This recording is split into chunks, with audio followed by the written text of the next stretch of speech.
Good afternoon. Harshada वीरूर में रहेंगे आपके साथ अगले 1.5 घंटे और मार्केट किसी भी मोमेंट अगर ग्रीन में आई तो हर्षदा और मुझे थैंक कर सकते हैं। कुछ क्रेडिट हम ले हाँ, सकते हैं।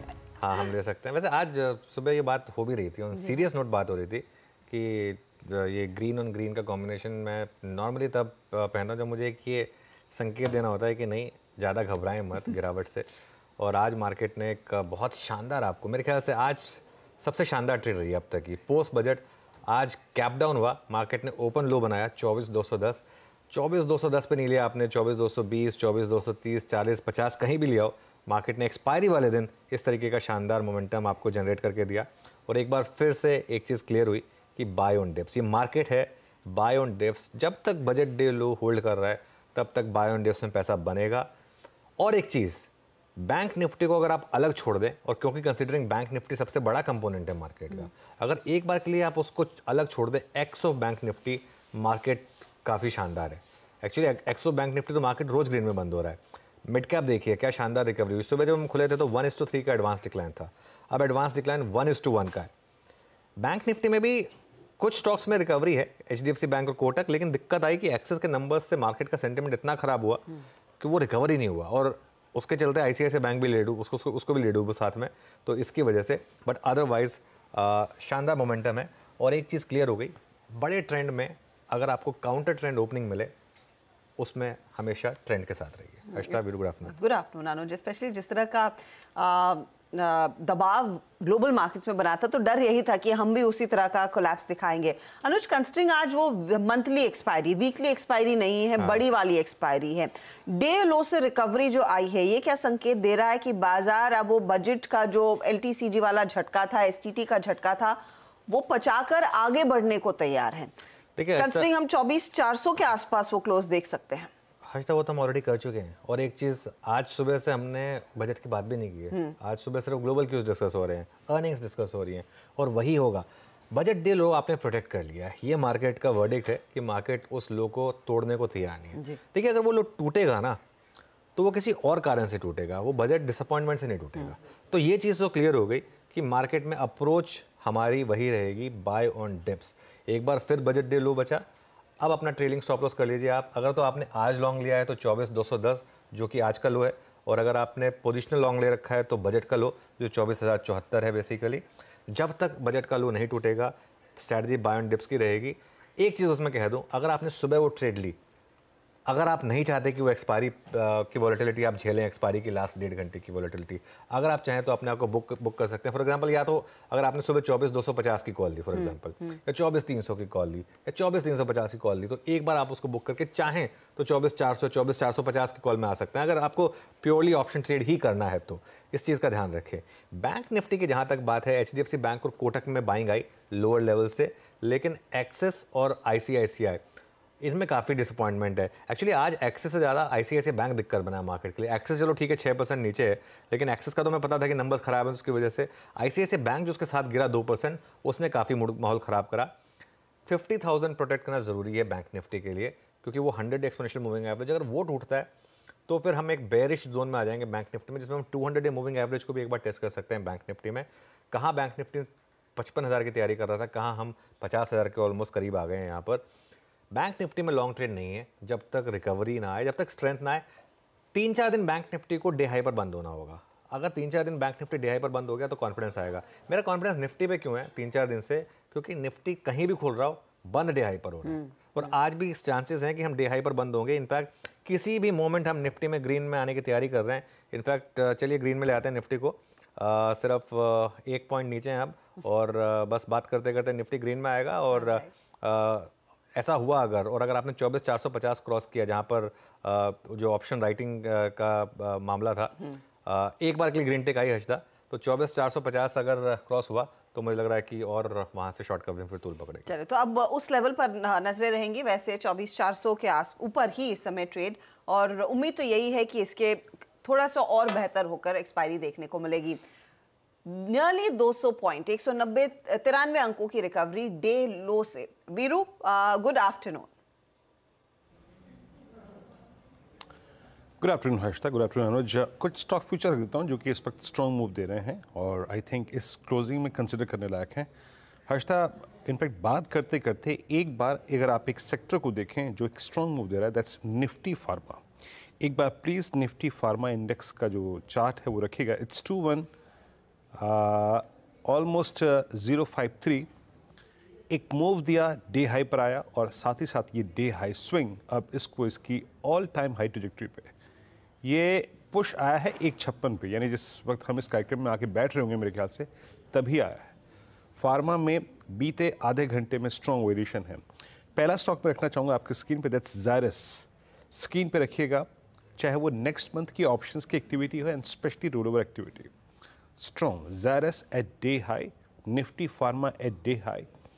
ये करंट मंथ फ्यूचर्स है, यहाँ पे शायद आपको ओआई शेड दिखाई देगा क्योंकि यहाँ पे अच्छी शॉर्ट कवरिंग भी है। और आप जरा अगस्त फ्यूचर्स को देखिए, 9,83,000 शेयर का बिल्डअप। स्ट्रॉन्ग रेंज ब्रेकआउट, जो कि रेंज ये परसिस्ट कर रही थी 5 जुलाई से, यानी इस पूरी सीरीज में वो कल ब्रीच हुई थी, आज उसको एक्सीड करता हुआ। दूसरा है ओएनजीसी, नॉट एग्जैक्टली फ्यूचर्स। अगर आप ऑप्शंस के स्टैट्स भी देखें, जिस प्रकार की पुट राइटिंग इसकी 300 से लेके 320 के बीच की पुट्स में हो रही है, वो काफ़ी आई थिंक इम्प्रेस कर रही है। रोल ओवर्स ओएनजीसी में बहुत स्ट्रॉन्ग हो चुके हैं और ये बस हल्का सा सप्लाई जोन परसिस्ट करता है 330 से लेकर 335 के बीच में, अदरवाइज एक्टिविटी बहुत स्ट्रॉन्ग। ज़ायरस, ओएनजीसी। उसके बाद एक स्टॉक और रखिएगा, again from pharma, the granules. Day high पर आके ट्रेड करता हुआ, मैं पिछले 20 मिनटों में इसको भी वॉच कर रहा था आज तक। 549 एग्जैक्टली वही जो ज़ायरस ने किया। अब तक 5 जुलाई से चली आ रही चैनल को इसने कल ब्रीच किया था, उसको एक्सटेंड करता हुआ 84% रोल ओवर हो चुके हैं। तो मेरे स्क्रीन पे अभी जो चीज़ मुझे इंप्रेस कर रही है आज वो है फार्मा, स्ट्रॉन्ग मूव। और इस बीच बात करते करते एक स्टॉक और जिसको शायद इंडेक्स के पर्सपेक्टिव से इंपॉर्टेंस देनी पड़ेगी, दैट रिलायंस। रिलायंस में एक मूव आया है और रिलायंस अब ऑलमोस्ट 2994 पे डे हाई के क्लस्टर पे आके ट्रेड करता हुआ। हर्षदा जी हाँ, अब आप देखिए 24,415 हो चुका है, तो 450 से ज़्यादा दूर है नहीं। थोड़ा सा और जोर लगाना पड़ेगा इस मार्केट में इस मोमेंटम को बरकरार रखने के लिए। अच्छा, ट्रेंडिंग काउंटर्स, वो स्टॉक्स जो पहले से ही जोर लगा चुके हैं। सॉरी हर्षदा, मैं आपने एक बात की, मैं उसको एक्सटेंड करना चाह रहा था। 24,450 आए या ना आए, अब वो इतना इंपॉर्टेंट नहीं है। इतना इंपॉर्टेंट ये है कि मार्केट ने आज आपको मैसेज क्या दिया है। देखिए, मार्केट का मैसेज समझना बहुत ज़रूरी है। आप जोक्स असाइड, ग्रीन पहना नहीं पहना वो अलग बात है, ठीक है, लेकिन मैसेज क्या दिया मार्केट ने आपको कि बड़ा ट्रेंड जो भी है उसके साथ रहें। और बड़े ट्रेंड में अच्छा क्या हुआ होगा कल, फॉर एग्जांपल, मैं इसके लिए वेट कर रहा था कि ये ग्रीन में आए, उसके बाद मैं बात बोलना चाह रहा था। मुझे सुबह से बहुत लोग बोले थे कि जो कल पोजीशन कैरी करके गए थे, जो हमारा कल भी व्यू था कि पोजीशन कैरी करके जाइए, उनका क्या। मैं बिल्कुल मानता हूं और मैंने इसलिए सुबह एक चीज़ ये भी बोली थी कि अगर आप कल पोजीशन कैरी करके गए तो भी आपको थोड़ा डीप स्टॉप लॉस रखना पड़ेगा। और आज आपको मार्केट एक मौका देगा एवरेजिंग करने का, ठीक है, क्योंकि अगर लार्जर ट्रेंड में आप कोई पोजीशन कैरी भी करते हैं, अगर आपको लगे भी एक बार भी कि गलती हो गई, लार्जर ट्रेंड में आप फंस भी गए, तो भी अगर आप मार्केट के लार्जर ट्रेंड के साथ है तो मार्केट आपको बेल आउट कर देगा। कल अगर आपने लॉन्ग पोजीशन कैरी करी होगी तो भी आज आपको मार्केट ने, चलिए इस प्राइस पे सही, पूरा दिन भले आपको वेट करना पड़ा होगा, अगर आपने एवरेजिंग नहीं भी की तो भी मार्केट ने आपको आज एग्जिट फिर भी दे दिया। तो मार्केट आपको एग्जिट दे देगा। आप किसी भी लेवल पर खरीदेंगे अप ट्रेंड में तो मार्केट आपको एग्जिट दे देगा। ये एक और बहुत इंपॉर्टेंट चीज़ होती है कि मार्केट किस डायरेक्शन में फॉरगिविंग होगी। अगर आप मार्केट के अगेंस्ट ट्रेंड लेंगे, फॉर एग्जांपल आज अगर सुबह आपने गैप डाउन पे शॉर्ट कर दिया, तो फिर मार्केट आपको फॉरगिव नहीं करेगी। फिर एक और चीज़ होगी, आज रात को हो सकता है यूएस मार्केट में भी रिकवरी हो जाए, तो फिर कल सुबह एक और गैप अप हो जाएगा, तो वो भी एक आपके लिए मतलब एक सीख होगी कि लार्ज ट्रेंड के साथ रहें। सॉरी, आप ट्रेंडिंग काउंटर की बात, नो वरीज, उस पर आ जाएंगे। यूएस मार्केट इशारा क्या कर रहा है वो भी मैं आपको फटाफट से बता दूंगी कुछ ही क्षणों में। डाउ तो पुल बैक की तैयारी कर रहा है वैसे, बाय द वे अनुज, 57 अंक ऊपर है। नैस्डैक जो सबसे ज्यादा टूटा था 84 अंक नीचे है। S&P में 11 पॉइंट तक की गिरावट देखने को मिली। ये है आपके लिए ताज़ा हाल अमेरिकी फ्यूचर्स का, स्पेशली कल की कलिंग के बाद। चलिए, वो स्टॉक्स जिन्होंने बाजार को आज सपोर्ट किया है, जिन्होंने आज की डे लो से जो 200 पॉइंट की रिकवरी आई है उसमें अपनी अच्छी खासी भूमिका निभाई है। टाटा मोटर्स का बड़ा हाथ है, 5.5% के गेंस, इनफैक्ट 6% की तरफ बढ़ता हुआ। ऑयल एंड गैस स्टॉक्स में ONGC, वीरू रिलायंस का जिक्र कर रहे थे। SBI लाइफ नंबर्स पर भागा और L&T नंबर्स पर थम्स अप मिला है इसे भी। फटाफट से कुछ मिड कैप गेनर्स भी आपकी स्क्रीन पर लेकर आएंगे। यहाँ पर HPCL, USL, सिंजीन और आईओसी जैसे काउंटर्स है। तो ऑयल एंड गैस की एक बहुत बड़ी भूमिका रही है आज के दिन। हालांकि सेल साइड पर क्या है, axis bank, Nestle India, Nestle के नंबर्स निराशाजनक है, 2.5% नीचे। श्रीराम फाइनेंस के कल नतीजे आएंगे, उससे पहले थोड़ी सी नर्वसनेस। और टाटा स्टील भी आज करीब करीब 2% नीचे ट्रेड करता हुआ। इसी के साथ आप देखिए Jindal steel and power, RBL bank में ऑफ कोर्स वो जो बड़ी ब्लॉक हुई है उसके चलते दबाव है। Sell, AU small finance bank, ये दूसरे काउंटर्स हैं जहां पर बिकवाली देखने को मिल रही है। अच्छा, फटाफट से अब आपके लिए हमारे जानकारों को जोड़ना शुरू करते हैं। इस समय ताज़ा ट्रेड क्या लेना है उस पर आएंगे। जेएम फाइनेंशियल के आशीष चतुर्मोता हमारे साथ है एक फंडामेंटल पर्सपेक्टिव देने के लिए। टेक्निकल कॉल्स के लिए हमारे पैनल में प्रकाश काबा, मानस जायसवाल, शिल्पा राउत, अमित सेठ, सुदीप शाह और रुचित जैन हैं। 220 पर पीजी इलेक्ट्रोप्लास्ट धमाकेदार क्वार्टर रहा है Q1 का। आगे का आउटलुक क्या है, FY25 से क्या एक्सपेक्ट करना चाहिए, विकास गुप्ता कंपनी के MD जुड़ेंगे। 2:30 बजे एलाइड ब्लेंडर्स के नंबर्स पर बातचीत होगी। रीसेंट लिस्टिंग है, पहले नतीजे हैं जो कंपनी ने पोस्ट किए हैं। लिस्टिंग के बाद MD आलोक गुप्ता जुड़ेंगे। 2:45 पर आशीष से समझेंगे सिप्ला इंडसन बैंक के नतीजे।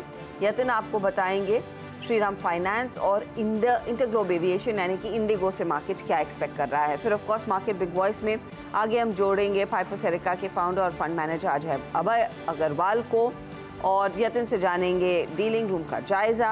BTST ट्रेड्स पर आएंगे, क्लोजिंग की रणनीति और ऑफ कोर्स क्लोज की तरफ बढ़ेंगे। चलिए हमारे पैनल के पास चलते हैं और ट्रेड्स लेना शुरू करते हैं। आप सभी को गुड आफ्टरनून। शिल्पा जी, क्या ट्रेड लेंगे आप इस समय? जी एंड एवरीवन गुड आफ्टरनून। यहाँ पे ध्यान अभी फार्मा पे ही है, तो इफ्का लैब अच्छा लग रहा है। इफ्का लैब अगस्त के फ्यूचर्स में ये ट्रेड रहेगा। स्टॉक ट्रेड कर अराउंड 1258, तो यहाँ पे आप ट्रेड ले सकते हैं। आपका स्टॉप लॉस रहेगा 1240 का।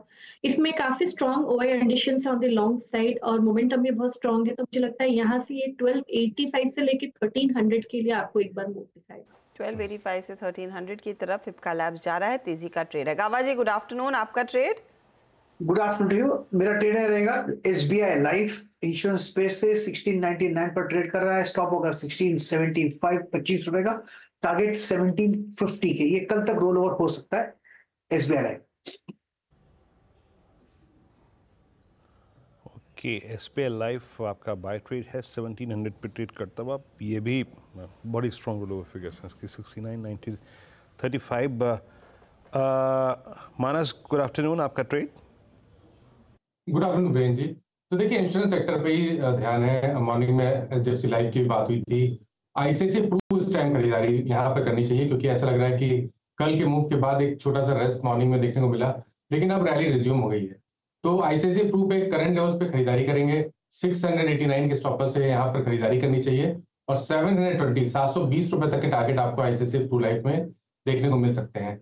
700 वाला अगस्त मंथ का कॉल ऑप्शन ले सकते हैं, 26 रुपए के आसपास ट्रेड हो रहा है। वहां पे 19 रुपए का स्टॉप लॉस लगाइए और 39 रुपीज के टारगेट सेट करिए। डिस्क्लोजर ये है कि इस ऑप्शन में हमने अपने क्लाइंट्स को भी रिकमेंडेशन दिया हुआ है। ओके, आईसीआईसीआई प्रू ये होगी मानस के पिक। आशीष चतुर्मोता को जोड़ते हैं। आशीष गुड आफ्टरनून। आशीष, बहुत शानदार रिकवरी मार्केट में फिर से एक बार। तो क्लियरली मार्केट का वर्डिक्ट तो क्लियर है कि बाय ऑन डिप्स। आप कौन से स्टॉक पर दांव लगा रहे हैं इस समय? गुड आफ्टरनून अनुज, गुड आफ्टरनून हर्षदा। बिल्कुल, तो मार्केट ने अपना वर्डिक्ट इस बजट आउटकम के बाद क्लियर किया है और क्वालिटी में कहीं ना कहीं consumption, agri, 2 wheeler 4 wheeler space के अंदर में ये जो रैली आ रही है, ये शिफ्ट क्लियरली देखने को नजर आ रही है, जो सेक्टोरल चर्न हो रहा है। और मुझे लगता है कि कंजम्पशन पे काफी फोकस होना चाहिए। एक स्टॉक जिसकी हमने पहले भी चर्चा की, वरुण बेवरेजेस, वो काफी हमें पसंद है एज अ डिस्क्लोजर स्टॉक हमारे पोर्टफोलियो में। इसके अलावा जो मुझे दूसरा स्टॉक काफी अच्छा लग रहा है कंजम्पशन स्पेस में, वो है जोमेटो। मेरे हिसाब से जोमेटो अनुज आप देखेंगे तो बहुत ही बढ़िया एक प्राइस स्टेबिलिटी इस पूरी डिप में दिखा रहा था, तो ये मुझे एक बहुत ही प्रॉमिसिंग ट्रेंड नजर आ रहा है। मुझे लगता है 210 पे एक तो स्टॉक ने एक अच्छा बेस बनाया और अपसाइड में 250 260 तक की जगह जोमेटो में देखने को नजर आएगी। और कारण हम ये समझते हैं कि 43% की ऑर्गेनिक ग्रोथ ये कंपनी करंट टॉप लाइन से दिखा सकता है। साथ ही साथ ब्लिंकिट का जो बिजनेस है उसमें काफी अच्छी ग्रोथ हमें देखने को मिल रही है। तो ओवरऑल जो इस कंपनी का टारगेटेड एबिटा मार्जिन है वो करीब करीब 4 से 5% की एबिटा मार्जिन की तरफ कंपनी जाती हुई नजर आएगी। और अब क्योंकि हमें लगता है कंजम्पशन पे काफी एक फोकस है, उसमें वरुण बेवरेजेस, जोमेटो, साथ ही साथ हम देखेंगे एवेन्यू सुपरमार्केट जैसी कंपनीज के अंदर एक अच्छे ट्रेंड बनेंगे। और हमारी टॉप पिक इस समय पर जोमेटो रहेगी, जहां पे मुझे रिस्क रिवॉर्ड काफी फेवरेबल नजर आ रहा है। जोमेटो पर फोकस कीजिए, रिस्क रिवॉर्ड फेवरेबल है। इस पर 250 का टारगेट इस समय आशीष चतुर्मोता दे रहे हैं। अमित, आफ्टरनून, आपका trade? I beg your pardon, Ruchit, आपका ट्रेड? जी very good afternoon Harshada ji, very good afternoon to everyone. Pharmaceutical space में से लार्ज कैप स्टॉक में सन फार्मा में खरीदारी की सलाह रहेगी। सो काफी एक लंबे समय के कंसोलिडेशन के बाद आज वापस से ये प्रीवियस जो हाइज बने थे वो स्टॉक में ब्रेकआउट आए, और आज आप वॉल्यूम्स देखेंगे तो थ्रू आउट डे कंसिस्टेंटली अच्छे वॉल्यूम स्टॉक में रहे। सो आई थिंक एक अच्छा रिस्क रिवॉर्ड रेशियो यहाँ पे भी बन रहा है स्टॉक में। 1600 के स्टॉप लॉस से यहाँ पे खरीदारी करे, 1740 के अराउंड के टारगेट्स के लिए। ओके, फार्मा से काफ़ी स्किप्स आती हुई। सुदीप, गुड आफ्टरनून, आपका ट्रेड इस वक्त का? गुड आफ्टरनून वीरू जी। मुझे MCX पसंद आ रहा है, 4120 का भाव है। मुझे लग रहा है यहाँ से जो सबसे पिछले 1.5-2 महीने से एक कंसोलिडेशन स्टॉक में देखा जा रहा था, वहां से आज ब्रेकआउट आया। इनफैक्ट कल भी आया था, लेकिन कल मार्केट के चलते मतलब ऊपर के लेवल पे सस्टेन नहीं कर पाया, पर आज फॉलो बाइंग है। तो मुझे लग रहा है कि MCX में खरीदारी करी जा सकती है। डेली, वीकली, मंथली सभी टाइम फ्रेम पर स्टॉक बुलिश है। तो 4070 के स्टॉप लॉस से 4200 और 4220 के टारगेट के लिए MCX में खरीदने की मेरी राय है। ओके, तो यहाँ पे MCX आपका ट्रेड हो गया और MCX स्क्रीन पे गया है करीब करीब 4125 पे। हम लोग जब कल क्लोजिंग कर रहे थे तो उसी वक्त ये ट्रेड पे बात हुई थी। शिवांगी जी का कल का क्लोजिंग में कॉल था, सुबह भी बात इस स्टॉक पे हुई थी। अब एक काम कीजिए, जरा निफ्टी का चार्ट लेके आइए और निफ्टी का चार्ट थोड़ा सा लॉन्गर टर्म पर्सपेक्टिव से रखिएगा स्क्रीन पे, और इस पर वो 3 और 4 जून के जो लोज हैं उसको भी रखिएगा। अब जरा इस चार्ट को देखते हैं। Let's bring, I think Nifty क्योंकि इस वक्त डे हाई पर भी है। अनुज, हमने उस दिन उस शॉक को एब्जॉर्व किया, वो एक्सट्रीम डिसअपॉइंटमेंट था और 1 घंटे में तो उस वक्त बिल्कुल ही वर्स्ट सिनारियो था। उस दिन का लो था 200 डे। बजट के दिन हमने LTCG और I think short term capital gain high को 20 डे में प्लस और माइनस की ट्रैजेक्टरी में अगर आप देखें कहीं ना कहीं स्पेंड कर दिया।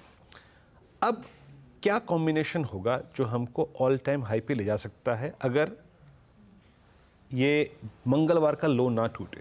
क्योंकि ये प्रश्न मैं इसलिए पूछ रहा हूँ क्योंकि बैंक्स के नंबर्स के बाद बैंक निफ्टी अभी स्ट्रेंथ में कंट्रीब्यूट नहीं कर रहा है। तो क्या ऑल टाइम हाई हिट को करना पॉसिबल है और वहाँ पे ले कौन जाएगा?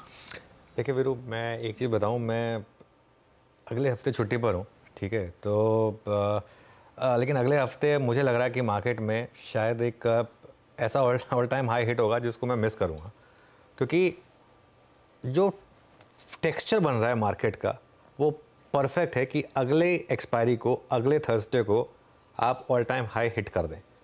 जो आपका प्रिवेलिंग ऑल टाइम हाई है 24,800 के आसपास है, आई थिंक मैं एग्जैक्ट बता देता हूँ, 24,800 समथिंग है, तो उसको आप हिट कर दें एक्सपायरी। 24,854 का हाई है वो, और उसका मैं रीज़न बताता हूँ। वेंसडे को वो फेड की बैठक है और उसमें अगर या तो रेट कट आ गया या फेड ने इंडिकेट कर दिया कि बस अगली बार रेट कट आ जाएगा, तो मुझे लग रहा है इवन US मार्केट का भी एक बड़ा रिवर्सल आएगा और मार्केट को लीड करेगा IT। मैं अभी भी बार बार बोल रहा हूँ, हर गिरावट में IT बाय करें आप। IT लीड करने को तैयार है इस मार्केट को। IT प्लस FMCG ये कॉम्बिनेशन है जो मार्केट को लेके जाएगा। हाँ, थोड़ा सा बैंक निफ्टी को भी कंट्रीब्यूट करना पड़ेगा। बैंक निफ्टी कंट्रीब्यूट किस तरीके से कर सकता है? बैंक निफ्टी बस गिरना बंद कर दे, आई थिंक उतना ही काफ़ी है। अगर वो हो जाए, और हो सकता है अगले हफ्ते बैंक निफ्टी भी थोड़ा सा गेंस दिखा दे, क्योंकि सारे नंबर्स फैक्टर इन कर चुका होगा मार्केट, तो पॉसिबल है कि थोड़ी सी रिकवरी बैंक निफ्टी में भी आ जाए। थोड़ा सा शायद रिलायंस कंट्रीब्यूट करे, ये भी पॉसिबल है। और अगले हफ्ते थर्सडे को या फ्राइडे को मुझे लग रहा है कि शायद Nifty all time high hit करे। हाँ, ऑब्वियसली आप कोई भी ट्रेड लें, कुछ भी करें, उसमें एक स्टॉप लॉस ज़रूर लगाएं और अपना ट्रेलिंग स्टॉप लॉस का कंफर्ट रखें उसके हिसाब से। लेकिन ये मार्केट बहुत वीक है, और एक चीज़ बहुत स्ट्रांग है। और एक चीज़, मिड और स्मॉल कैप में थोड़ा आपको चूज़ी होना पड़ेगा इस समय, क्योंकि बहुत सारे स्टॉक्स हैं जो अभी फ्रेश ब्रेकआउट पर हैं, लेकिन कुछ स्टॉक्स हैं जो beneath the surface profit booking या करेक्शन में दिखा रहे हैं, तो उसमें आपको थोड़ा सा ध्यान रखना है कहाँ पर रहना है। But to cut a long story short, मेरा ये मानना है कि अगले हफ्ते पॉसिबल है कि हम थर्सडे या फ्राइडे को ऑल टाइम हाई हिट करें और उसको लीड करेगा आईटी, एफएमसीजी, बस थोड़ा सा सपोर्ट बैंक्स और रिलायंस से मिल जाए। जी, आईटी, एफएमसीजी, बैंक्स और रिलायंस। अब बैंक्स में आते हैं, लेकिन रिलायंस को सुबह भी आई थिंक मैंने स्ट्राइक किया था। अब अगर अगले हफ्ते ये ऑल टाइम हाई हिट करने की जो पॉसिबिलिटी बन रही है, उसमें रिलायंस का कंट्रीब्यूशन क्या होगा, आइए बात करते हैं इसी पे। मानस, आपको क्या लग रहा है? मैं सुबह भी मेरे ख्याल से आपसे प्रश्न पूछा था, उस वक्त रिलायंस काफ़ी नीचे भी था, उस टाइम मेरे ख्याल से 29.59 या फिर 62 की ट्रैजेक्टरी में था, वहाँ से एक साइजेबल पुल बैक।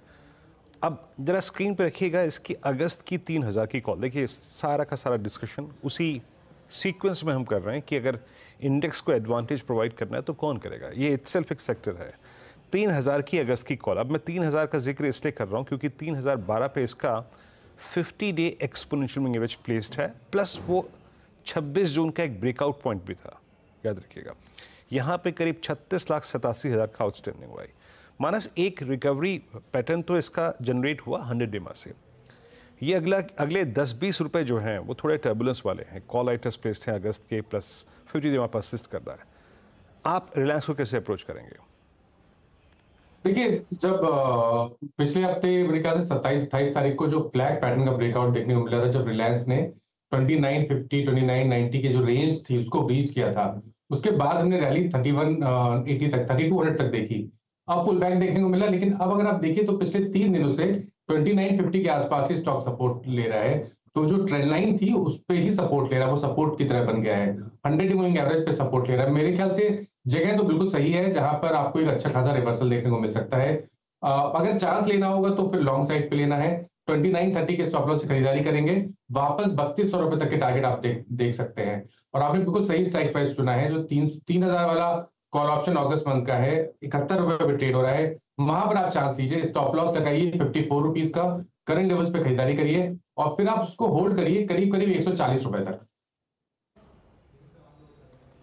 हाँ, और इनफैक्ट इसी डिस्कशन को आगे और एक्सटेंड करते हैं। आई मीन आईटी पे डिस्कशन हुआ है, सुबह भी हुआ था, ओरेकल फाइनेंशियल्स पे बातचीत हमने की थी, देन रिलायंस पे बातचीत हुई, एफएमसीजी की बात हम कर ही चुके हैं काफ़ी। एक और कंट्रीब्यूटर को लेके आते हैं, और शिल्पा जी इस पर आपका take. Look at ONGC now 330, अभी मैं जिक्र कर ही रहा था इसका अपने ओपनिंग रिमार्क्स में, सेकंड स्टॉक मैंने पिक किया था एट 330.80। आई मीन ये इसके करियर का बेस्ट क्लोज होगा। मैम, कैसे अप्रोच कर रही हैं आप ओएनजीसी को? फ्यूचर्स प्लस कोई ऑप्शंस व्यू फॉर अगस्त? जी बिल्कुल वीरेंद्र जी, ओएनजीसी एक अलग ही लीग में है and it is just on its own एक बुल मार्केट जिसको बोलते हैं। तो यहाँ पे मुझे लगता है कि ओएनजीसी इवेंचुअली टुवर्ड्स 360 से लेके 380 के लिए आपको अगस्त से लेके सितंबर का सीरीज में आपको ट्रेड करते मिलेगा। तो अगर किसी को थोड़ा सेफ प्ले करना है बिकॉज मार्केट थोड़ा वॉलेटाइल है, तो अगस्त सीरीज का 350 का कॉल ऑप्शन ओएनजीसी का, जो रफली अभी 7 रुपए 70 पैसे पे ट्रेड कर रहा है, आप इसमें पार्टिसिपेट कर सकते हैं। इसमें लिक्विडिटी भी काफी स्ट्रांग है, तो आप इसमें स्टॉप लॉस 4 रुपए का रखिए और ये व्यू सही जाता है तो ये आपको पहला टारगेट जो टुवर्ड्स 14 से 15 रहेगा, इसके ऊपर ये आपको 21 22 के भी दिखाएगा। एक्चुअली सिर्फ ओएनजीसी नहीं, पूरा energy play, PSU energy play जो है ना, यहाँ पर बहुत ज़्यादा बाइंग हो रही है। आई थिंक इसमें कुछ हद तक जो आईसीआईसीआई प्रू का हश्ता जो थीमेटिक फंड है उसका भी कुछ योगदान हो सकता है। हाँ बिल्कुल। और ओएनजीसी तो खैर हमने बात आई थिंक 2 हफ्ते पहले भी की थी। उस दिन इसने ऑल टाइम हाई लगाया था, आई थिंक 18 जुलाई को इसने वो लगाया था, जब वो 10 साल का इसने प्राइस ब्रेक किया था।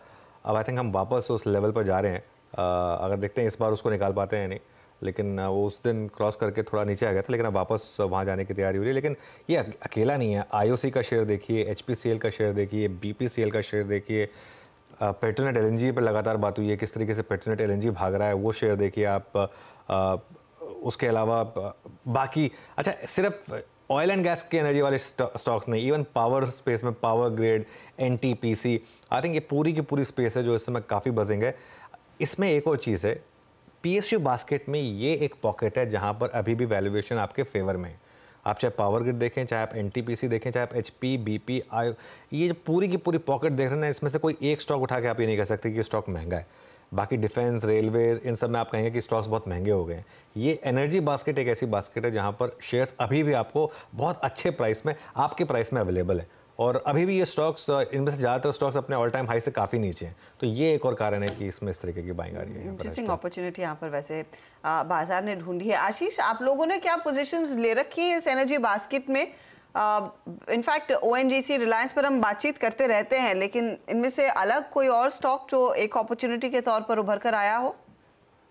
बिल्कुल। तो हर्षदा, देखिए, ये पूरा जो पावर स्पेस है हमें काफी पसंद रहा है और हमने इसकी चर्चा पहले भी कई बार की और हमें लगता है कि इस पूरे बास्केट में आपको ना सिर्फ पावर प्रोड्यूसर्स, पावर डिस्ट्रीब्यूशन, साथ ही साथ कुछ ऐसी थीम जो कि इस पूरी पावर थीम की वजह से इमर्ज होके हो रही है, जैसे कि डेटा सेंटर्स एक बहुत बड़ी थीम है जो पावर के ही चलते चल रही है। स्मार्ट मीटर्स की थीम है जिसके भी बड़े बेनिफिशियरी टाटा पावर जैसी कंपनी रहेंगे। एनटीपीसी, क्योंकि एनटीपीसी 30 गीगावाट कैपेसिटी एडिशन कर रहा है on the renewable energy side. तो ऐसा मानना है कि जो एनटीपीसी का आज साइज है वो एनटीपीसी आने वाले 7 सालों में नया एनटीपीसी उतना बड़ा क्रिएट करने की तैयारी कर रहे हैं with in NTPC, which is a very positive sign. और इसकी वजह से हमें लगता है कि ये स्टॉक जो 1.5 टाइम प्राइस टू बुक पे मिल रहा है, एक स्ट्रॉन्ग डिविडेंड यील्ड हमें इस भाव पे देखने को मिल रही है, बहुत अच्छा कंफर्ट, जैसे अनुज ने कहा कि वैल्यूएशन का कंफर्ट बहुत ही ज्यादा अच्छा है एनटीपीसी में, पावर ग्रिड के अंदर में। उसके उनके प्रॉक्सी प्लेस, जैसे कि हम कुछ डेटा सेंटर्स की बात कर रहे हैं, या ऐसी कंपनियां जैसे हिताची एनर्जी जो कि हाई पावर, हाई वोल्टेज के अंदर में काम करते हैं, और जो अपने आप में बहुत ही कम कंपनियां जो उस पूरे सेगमेंट में काम कर रही है। इस वजह से आप देखेंगे हिताची एनर्जी जैसी कंपनियां भी एक बहुत बड़े ट्रैक्शन के अंदर में, बाजार के अंदर में देखने को नजर आ रही है। ओके, मीनवाइल एक बार आप जरा स्टॉक लेकर आइए रिलायंस, क्योंकि रिलायंस अभी अभी आया डे हाई पर और रिलायंस अब क्रॉस करने की तैयारी कर रहा है 3000, और 3000 में काफ़ी कॉल राइटिंग है रिलायंस की।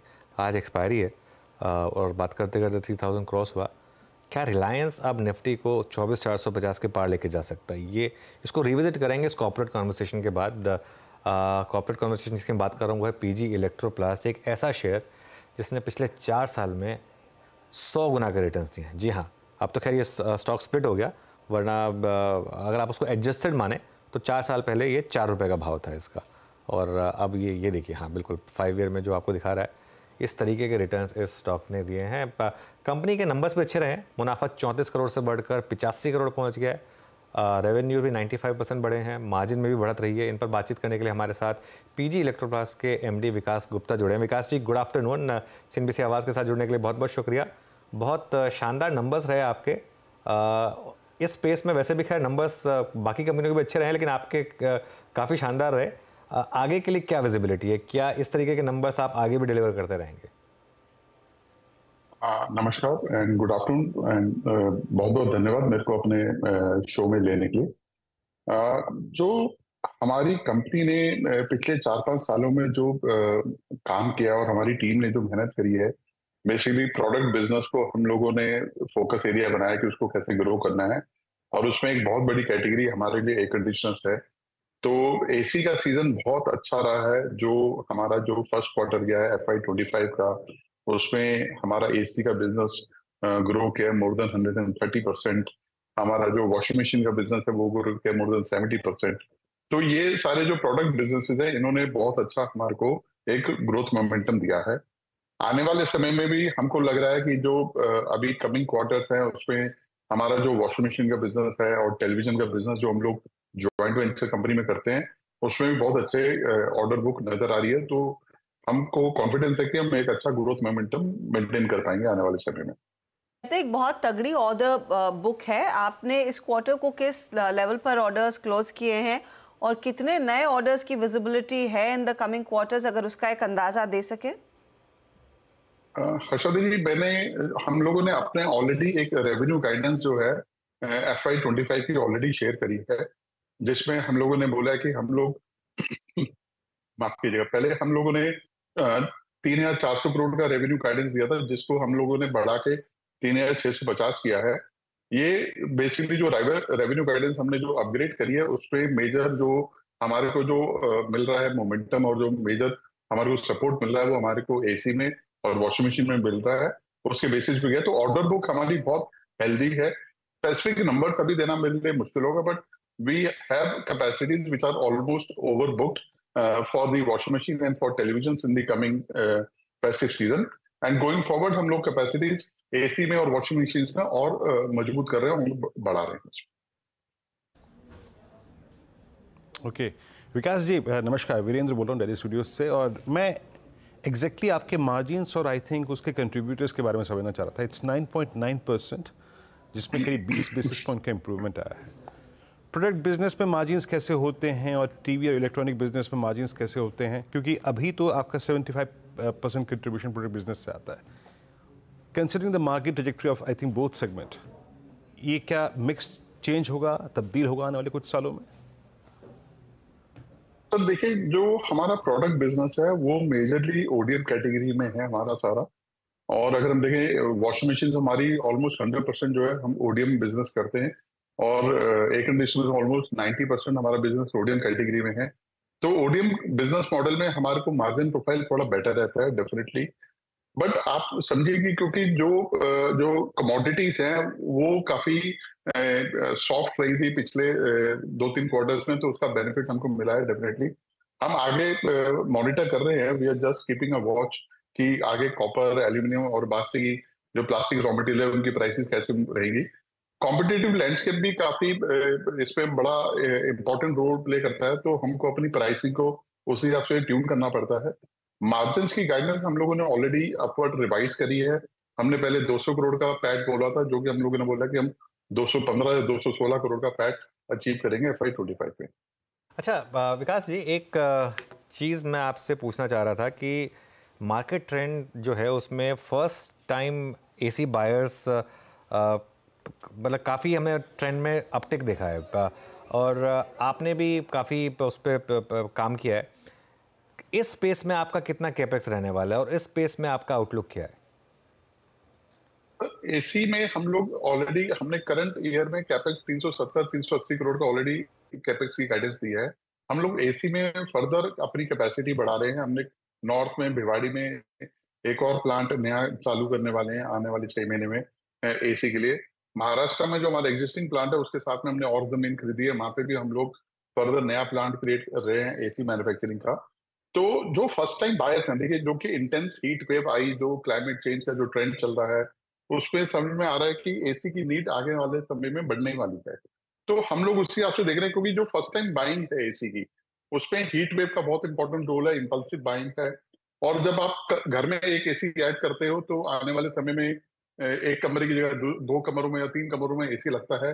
तो मुझे लगता है कि आने वाले दिनों में डिमांड, आने वाले सालों में डिमांड एसी की काफी बढ़ने वाली है, और उसी हिसाब से हम लोग कैपेसिटी बढ़ा रहे हैं अपनी। ये आपने एक जेवी भी साइन किया है, उस जेवी का नाम ऑफ कोर्स गुडवर्थ इलेक्ट्रॉनिक्स है, और आप कह रहे हैं लगभग 600 करोड़ के रेवेन्यूज आएंगे। यहाँ पर प्रोडक्शन कब तक शुरू होने वाला है और रफली किस तरह के प्रोडक्ट की पाइपलाइन यहाँ पर आती हुई दिखाई देगी गुप्ता जी? हर्षद जी, इसमें हम लोग ने ऑलरेडी जो जेवी कंपनी है गुडवर्थ इलेक्ट्रॉनिक्स, उसमें ऑलरेडी हमने टीवी मैन्युफैक्चरिंग की शुरू कर दी है। ऑलरेडी हम लोगों ने मार्च और अप्रैल के महीने में शुरू कर दी थी प्रोडक्शन इसमें, और हमारे पास काफी स्ट्रॉन्ग और बड़ी हेल्दी ऑर्डर बुक है। हम लोगों ने कुछ अच्छे 4-5 बड़े क्लाइंट हम लोगों ने ऐड करे हैं टेलीविजन बिजनेस में, और हमारे पास जो फोरकास्ट है जुलाई तो खत्म हो रहा है, ऑलमोस्ट अगस्त, सितंबर, अक्टूबर जो दिवाली के महीने हैं उसके लिए हमारे पास ऑर्डर बुक काफी स्ट्रॉन्ग है। और वी आर वेरी कॉन्फिडेंट कि जो 600 करोड़ का रेवेन्यू का गाइडेंस हमने दिया है गुडवर्थ इलेक्ट्रॉनिक्स में, हम उसको पूरी तरह से अचीव करेंगे। अच्छा विकास जी, अब नंबर्स बहुत स्ट्रॉन्ग रहे, लेकिन थोड़ा सा फ्यूचर के पर्सपेक्टिव से एक बात और पूछूंगा आपसे। कोई और नया प्रोडक्ट या फिर प्रोडक्ट लाइन जोड़ने की आने वाले 1-2 क्वार्टर्स में योजना आपकी? हम लोग सर और बिजनेस अपॉर्चुनिटीज को इवेल्युएट कर रहे हैं, ऐसा नहीं है, और it can be allied product category. और आने वाले समय में जैसे हम लोग कुछ बिजनेस केस फाइनल करेंगे, we will be releasing information to public domain, और आने वाले समय में बताएंगे। बट अभी चर्चा में है, अभी डिस्कशन में है इंटरनली। अच्छा विकास जी, अब एक चीज़ मुझे आपसे पूछनी है। आपकी कंपनी काफ़ी अच्छा कर रही है और काफ़ी प्रॉफिटेबिलिटी में भी ग्रोथ है, लेकिन आज तक आपने कभी डिविडेंड नहीं दिया। ये आगे जाके चेंज होगा क्या? सर आप समझिए, हम लोग एक कैपेक्स साइकिल में थे। पिछले 4-5 सालों में हमने ऑलमोस्ट 800 करोड़ का कैपेक्स किया है बिल्कुल। पिछले 5 सालों में। तो अभी हम लोग अपने कैश को कंजर्व कर रहे थे, बट इस साल हमने शायद बोर्ड ने रिकमेंड किया है कुछ डिविडेंड, तो हम लोग उम्मीद कर रहे हैं कि इस साल हम कुछ डिविडेंड देंगे। ऑल राइट, बहुत बहुत शुक्रिया विकास जी, बहुत वेल जनरेट किया आपने शेयर होल्डर्स के लिए और होप करेंगे कि आगे भी इसी तरीके से आप उनके लिए वेल जनरेट करते रहें। Thank you so much. Thank you जी, बहुत बहुत ओके चलिए अब एक व्यू लेते हैं इसके ऊपर। आशीष चतुर्वेदी, आपके पोर्टफोलियो में है शायद पीजी इलेक्ट्रोप्लास्ट, बहुत शानदार आउट परफॉर्मर रहा है, कैसे देख रहे हैं स्टॉक को आप? बिल्कुल अनुज, तो ये जो पूरा स्पेस था इलेक्ट्रॉनिक मैन्युफैक्चरिंग स्पेस का, या आप देखेंगे एसी वॉशिंग मशीन का जो हमने देखा कि बैकवर्ड जो कंपनीज इस पे काम कर रही थी, जैसे कि हमने देखा डिक्सन ने मोबाइल के अंदर में बहुत अच्छा काम किया, उसी तरह से पीजी इलेक्ट्रोप्लास्ट इंडिया की second largest original design manufacturing company है। चाहे आप वॉशिंग मशीन की बात करें, चाहे आप एसीज की बात करें, तो ये एक बहुत बढ़िया ग्रोथ ट्रेजेक्टरी इस कंपनी ने देखने को मिली। और अभी जैसे कहा जा रहा था कि केपेक्स की साइकिल बहुत जबरदस्त थी। अब देखिए पिछले 5 सालों में कंपनी ने करीब 800 करोड़ का केपेक्स किया, बट सिर्फ फाइनेंशियल ईयर 25 की मैं बात करूं तो 380 करोड़ का केपेक्स इस कंपनी ने फाइनेंशियल ईयर 25 में एस्टिमेट किया है। और हम ये समझते हैं कि ये साल करीब करीब कंपनी 4250 करोड़ की एस्टिमेटेड रेवेन्यू क्रिएट करेगा, जिसमें 425 करोड़ रुपए का एबिटा आएगा और ऑलमोस्ट 210-220 करोड़ रुपए के आसपास का पैट हम एक्सपेक्ट कर रहे हैं, जो इंडिकेट कर रहा है कि 60% की year on year growth PAT में हम एक्सपेक्ट कर रहे हैं। और इसी वजह से हमें लगता है कंपनी एक स्ट्रांग ग्रोथ ट्रेजेक्टरी में रहेगी। तो हम तो अभी भी कंटिन्यू कर रहे हैं, और जब अभी स्प्लिट हुआ उसके बाद से भी हमने देखा स्टॉक 340 से ऑलमोस्ट 450 रुपए की ट्रेजेक्टरी तक आता हुआ। तो we are continuing to hold. Technically मेरा मानना है 360-370 पर एक बहुत बढ़िया बेस अब स्टॉक बनाकर अपने ट्रेंड को मेंटेन रखेगा। ट्रेंड को मेंटेन रखेगा और एक आउट परफॉर्मर। पिछले 12 महीनों का ही आप रिटर्न आपकी स्क्रीन पर है, लेकिन काफ़ी चल चुका है काउंटर, और सोने पर सुहागा आएगा जब कंपनी आगे डिविडेंड भी देना शुरू करेगी। अच्छा, इस बीच अमित सेठ हमारे साथ जुड़ गया। Amit, good afternoon. एक क्लियर कट तगड़ी रिकवरी देखने को मिल रही है मार्केट में, 24,400 पर एब्सोल्युटली स्टेडी निफ्टी। आपका इस समय का ट्रेड? जी good afternoon Arshita ma'am, and good afternoon everybody. Ma'am, मेरा इस समय का ट्रेड रहेगा ग्रैन्यूल्स। ये कल के शो में भी 2 बजे मैंने ये वाला स्टॉक सेलेक्ट किया था, क्योंकि यहाँ पे एक स्विंग ब्रेकआउट इन प्लेस है। स्टॉक 52 वीक हाई पे ट्रेड कर रहा है और पैटर्न्स यहाँ पे काफी स्ट्रॉन्ग है। कल का ब्रेकआउट यहाँ पे अच्छी तरह से सस्टेन भी कर रहा है, एंड वॉल्यूम अपटेक आज के सत्र में देखें तो कल से भी ज्यादा है। तो ग्रैन्यूल्स बाय करें। 550 का इसका प्राइस है। 544 रुपीज का स्टॉप लॉस रहेगा एंड 560 के टारगेट्स रहेंगे ग्रैन्यूल्स में। चलिए आज हमारे पास एक और कॉर्पोरेट है। हाल में लिस्ट हुई एलाइड ब्लेंडर्स की बात करते हैं। पहली तिमाही में कंपनी ने थोड़ा सा घाटा रेज हुआ है 1.3 करोड़ से 2.4 करोड़, लेकिन बेस बहुत छोटा है। एबिटा और रेवेन्यू में हल्का सुधार रहा है। इन नंबर्स पर बातचीत करने के लिए हमारे साथ कंपनी के एमडी आलोक गुप्ता जुड़े हैं। आलोक जी, गुड आफ्टरनून। लिस्टिंग के बाद आपके पहले नंबर्स, लेकिन अभी भी आप थोड़े लॉस मेकिंग थे इस क्वार्टर में। कंसिस्टेंटली प्रॉफिट मेकिंग कब से होंगे आप? जी बहुत बहुत धन्यवाद मुझे शो में बुलाने के लिए। आपने देखा है कि टॉप लाइन में भी बेटर इंप्रूवमेंट है और एबिटा में इंप्रूवमेंट है। जो हमने आईपीओ किया उसका जो ऑब्जेक्ट था वो ये था कि हम डेट को रिपे करें, तो हमने पूरा डेट रिपे कर दिया है। इसका मतलब हमारे इंटरेस्ट कॉस्ट में सिग्निफिकेंट रिडक्शन, ओवर 50% रिडक्शन होगी। तो इस क्वार्टर से जो सेकंड क्वार्टर हमारा है post IPO, you will see कि हमारे cash flows will become stronger and better, and therefore Q2 from quarter 2 onward this financial year हमारे को बिल्कुल ही अलग तरीके के नंबर नजर आएंगे with much better financial ratios. Alok, अगर एक अंदाजा हमें ये दे सके कि आपके प्रीमियम ब्रांड्स ने कैसा परफॉर्म किया वर्सेस आपके मास मार्केट ब्रांड्स, क्योंकि यू गॉट मास प्रीमियम, फिर प्रेस्टीज है, सेमी प्रीमियम है और प्रीमियम है, तो अब सबसे टॉप प्रीमियम वाला और मास मार्केट डिफरेंस क्या है? किस तरह का ऑफटेक देखने को मिला इस क्वार्टर में वैल्यू और वॉल्यूम टर्म्स में? मैं लग्जरी ब्रांड से चालू करूंगा। हमारा जो पोर्टफोलियो था ज्यादातर मास प्रीमियम और पीएनए में था, तो हमने लग्जरी पोर्टफोलियो की शुरुआत करी जोया की लॉन्च से, जो एक लग्जरी जिन है, एंड हमारे को रिस्पॉन्स बहुत अच्छा मिला। हमने 2 मार्केट में लॉन्च किया था, बॉम्बे महाराष्ट्र के अंदर और हरियाणा के अंदर, और ब्रांड की परफॉर्मेंस के बेसिस अब हम उसको 8 नई मार्केट में इस क्वार्टर में रोल आउट कर रहे हैं। सो सितंबर के एंड तक ये ब्रांड 10 मार्केट में मिलेगी। पीएनए विस्की सेगमेंट में हमारी 3 ब्रांड हैं, ओसी ब्लू, आइकॉनिक और स्टर्लिंग रिजर्व। आइकॉनिक हमने नवंबर 22 में लॉन्च करी थी। इस ब्रांड ने अपना पहला मिलियन किया 13 महीने में। लास्ट फाइनेंशियल ईयर हमने क्लोज किया इसको 2.2 मिलियन पे। हमारा जो अभी रन रेट चल रहा है वो 4 मिलियन के ऊपर चल रहा है। तो हमारी जो पकड़ है पीएनए सेगमेंट के अंदर वो बेटर होती जा रही है, और इस साल के एंड तक हम कंसोलिडेशन और ग्रोथ देखेंगे मार्केट शेयर में अपने पीएनए विस्की सेगमेंट में। जो हमारा मास प्रीमियम सेगमेंट है, जो हमारी फ्लैगशिप ब्रांड है ऑफिसर्स चॉइस, उस पर हमने मेहनत दो जगह करी है। एक हमने मेहनत करी है ग्रॉस मार्जिन के अंदर, तो मुझे बहुत खुशी है बोलने के अंदर कि जो आज हमारे ऑफिसर्स चॉइस की ग्रॉस मार्जिन है वो पीएनए के बराबर है। तो हमारा फोकस रहेगा इन मास प्रीमियम सेगमेंट, जो एक ऑफिसर्स चॉइस हमारी ब्रांड है, 20 मिलियन केसेस हम करते हैं, for profitable growth. So will keep on choosing growth that is profitable, लेकिन ग्रॉस मार्जिन पे हमारा बड़ा शार्प फोकस रहेगा। So profitable growth on officers choice, single digit growth with better gross margin, PNA के segment के अंदर explosive growth and roll out of new brands in the luxury segment. ये हमको busy रखेगा अगले 3-4 क्वार्टर के लिए।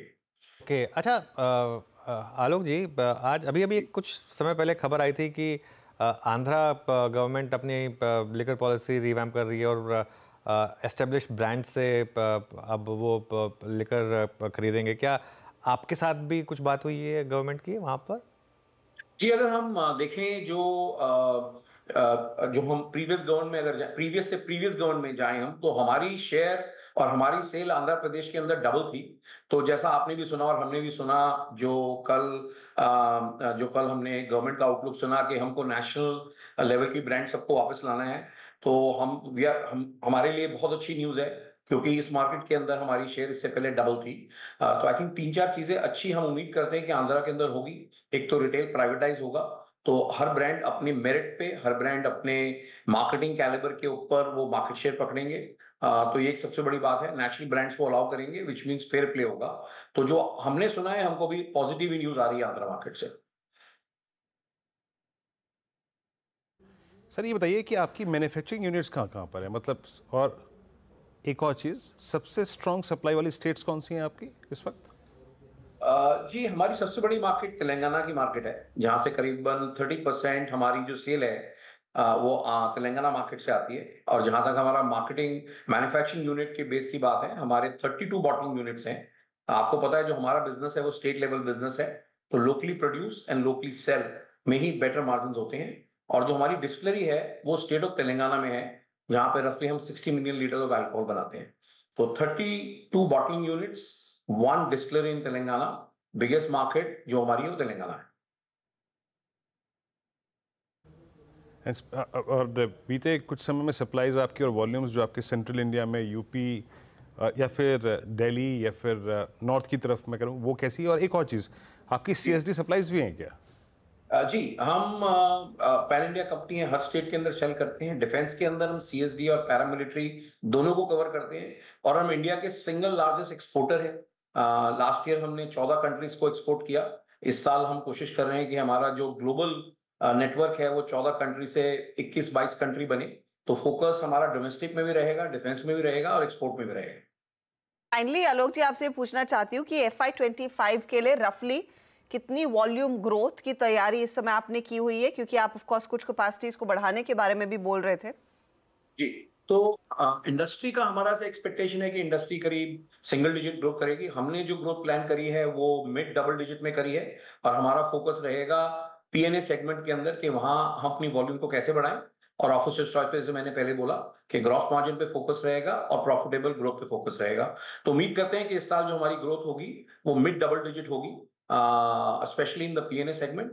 और जो नई ब्रांड लग्जरी सेगमेंट में आ रही है उसकी भी थोड़ी बहुत पकड़ हमको मिलेगी। आलोक गुप्ता जी, बहुत बहुत शुक्रिया हमारे लिए समय निकालने के लिए। तो कमेंट्री कॉन्फिडेंट है कमिंग क्वार्टर्स के लिए, प्रॉफिटेबिलिटी पर कंपनी का फोकस, मार्जिन्स को बेहतर करने पर focus. Stock in fact negative territory में रहा है।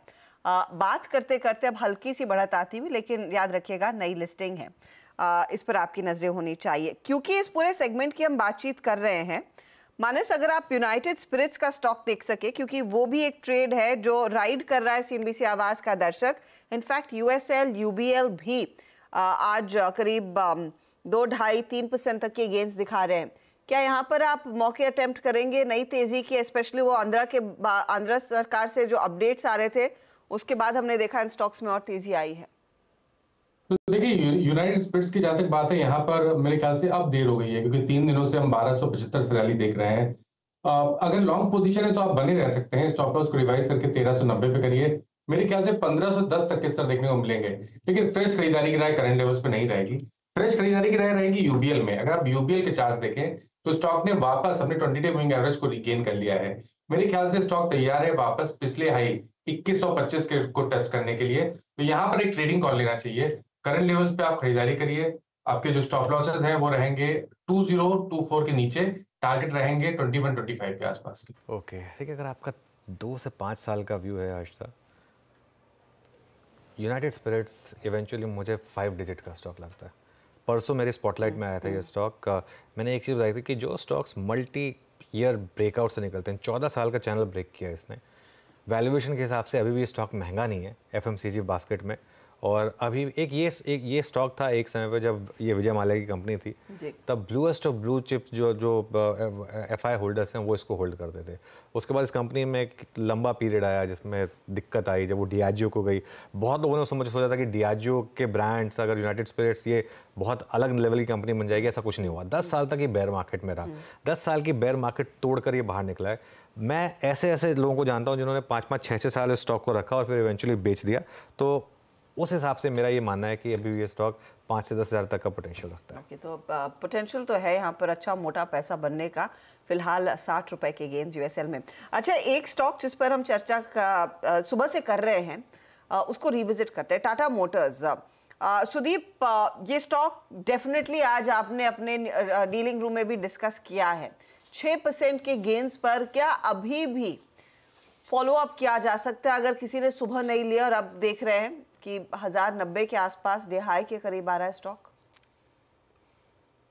जी अर्षदा जी, बिल्कुल डिस्क्लोजर देना चाहूंगा कि आज हमने ये स्टॉक अपने एडवाइजरी में अपने एडवाइजर्स उनको शेयर किया है हमारे क्लाइंट्स को, और हमारा टारगेट था 1090 जो कि अभी जस्ट हिट हुआ है। पर मुझे लग रहा है कि अगर हम इसका चार्ट देखें ना, अगर पिछले मार्च महीने से अगर चार्ट देखें तो अभी अपने हाईएस्ट लेवल पे आया हुआ है, ब्रेकआउट दिया हुआ है स्टॉक ने और वॉल्यूम के साथ दिया है।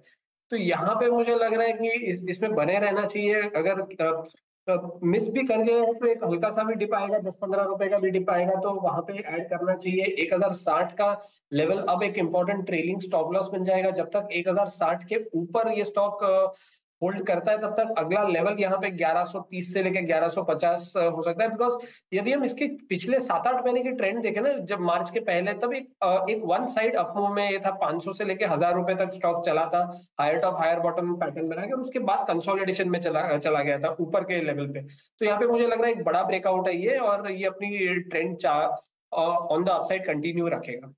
ओके, मीनवाइल मार्केट में वो जो रिकवरी बन रही थी वो पंक्चर हुई एकदम से थोड़ी सी, और जो स्टॉक लीड कर रहा था रैली उसी ने लीड किया डिक्लाइन को। रिलायंस ने फिर 3000 को रिजेक्ट किया, और वो जो ऑप्शन का क्लस्टर था 3000 का, वहाँ से ये रिजेक्ट हुआ। एग्जैक्ट 3000 तक गया, 3000 क्रॉस किया और एग्जैक्ट वहीं से ये स्टॉक घूमा लाइक ए प्रोग्राम। तो वहाँ पर थोड़ी सी डिक्लाइन आई। खैर देखते हैं इसको, ये आगे किस तरीके के मूव दिखाएगा। फिलहाल एक काम करते हैं, 4 का चौका इसकी शुरुआत करते हैं। पहले तो आपको बता देते हैं 4 ट्रेड्स जो मिलेंगे आपको। सस्ता ऑप्शन शिल्पा जी से लेंगे, एफएनओ सुपरस्टार मानस से, सुदीप शाह से चार्ट का चमत्कार, और आशीष चतुर्मोहता हमारे साथ जुड़ेंगे, मिड कैप फंड के लिए जुड़े हुए हैं इनफैक्ट। तो चलिए स्टार्ट करते हैं सस्ता ऑप्शन। शिल्पा जी बताइए ट्रेड आपकी। अनुज जी, सस्ता ऑप्शन रहेगा थोड़ा डिफिकल्ट कॉन्ट्रेरियन व्यू है फ्रॉम बैंकिंग। यहाँ पे मुझे लगता है फेडरल बैंक में आप ध्यान दे सकते हैं।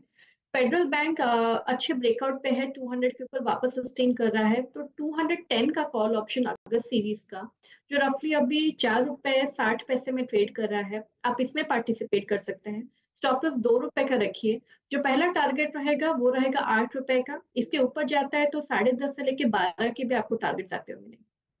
फेडरल बैंक 210 का कॉल आप लेकर चलेंगे। एफएनओ सुपरस्टार मानस बताइए आपका ट्रेड।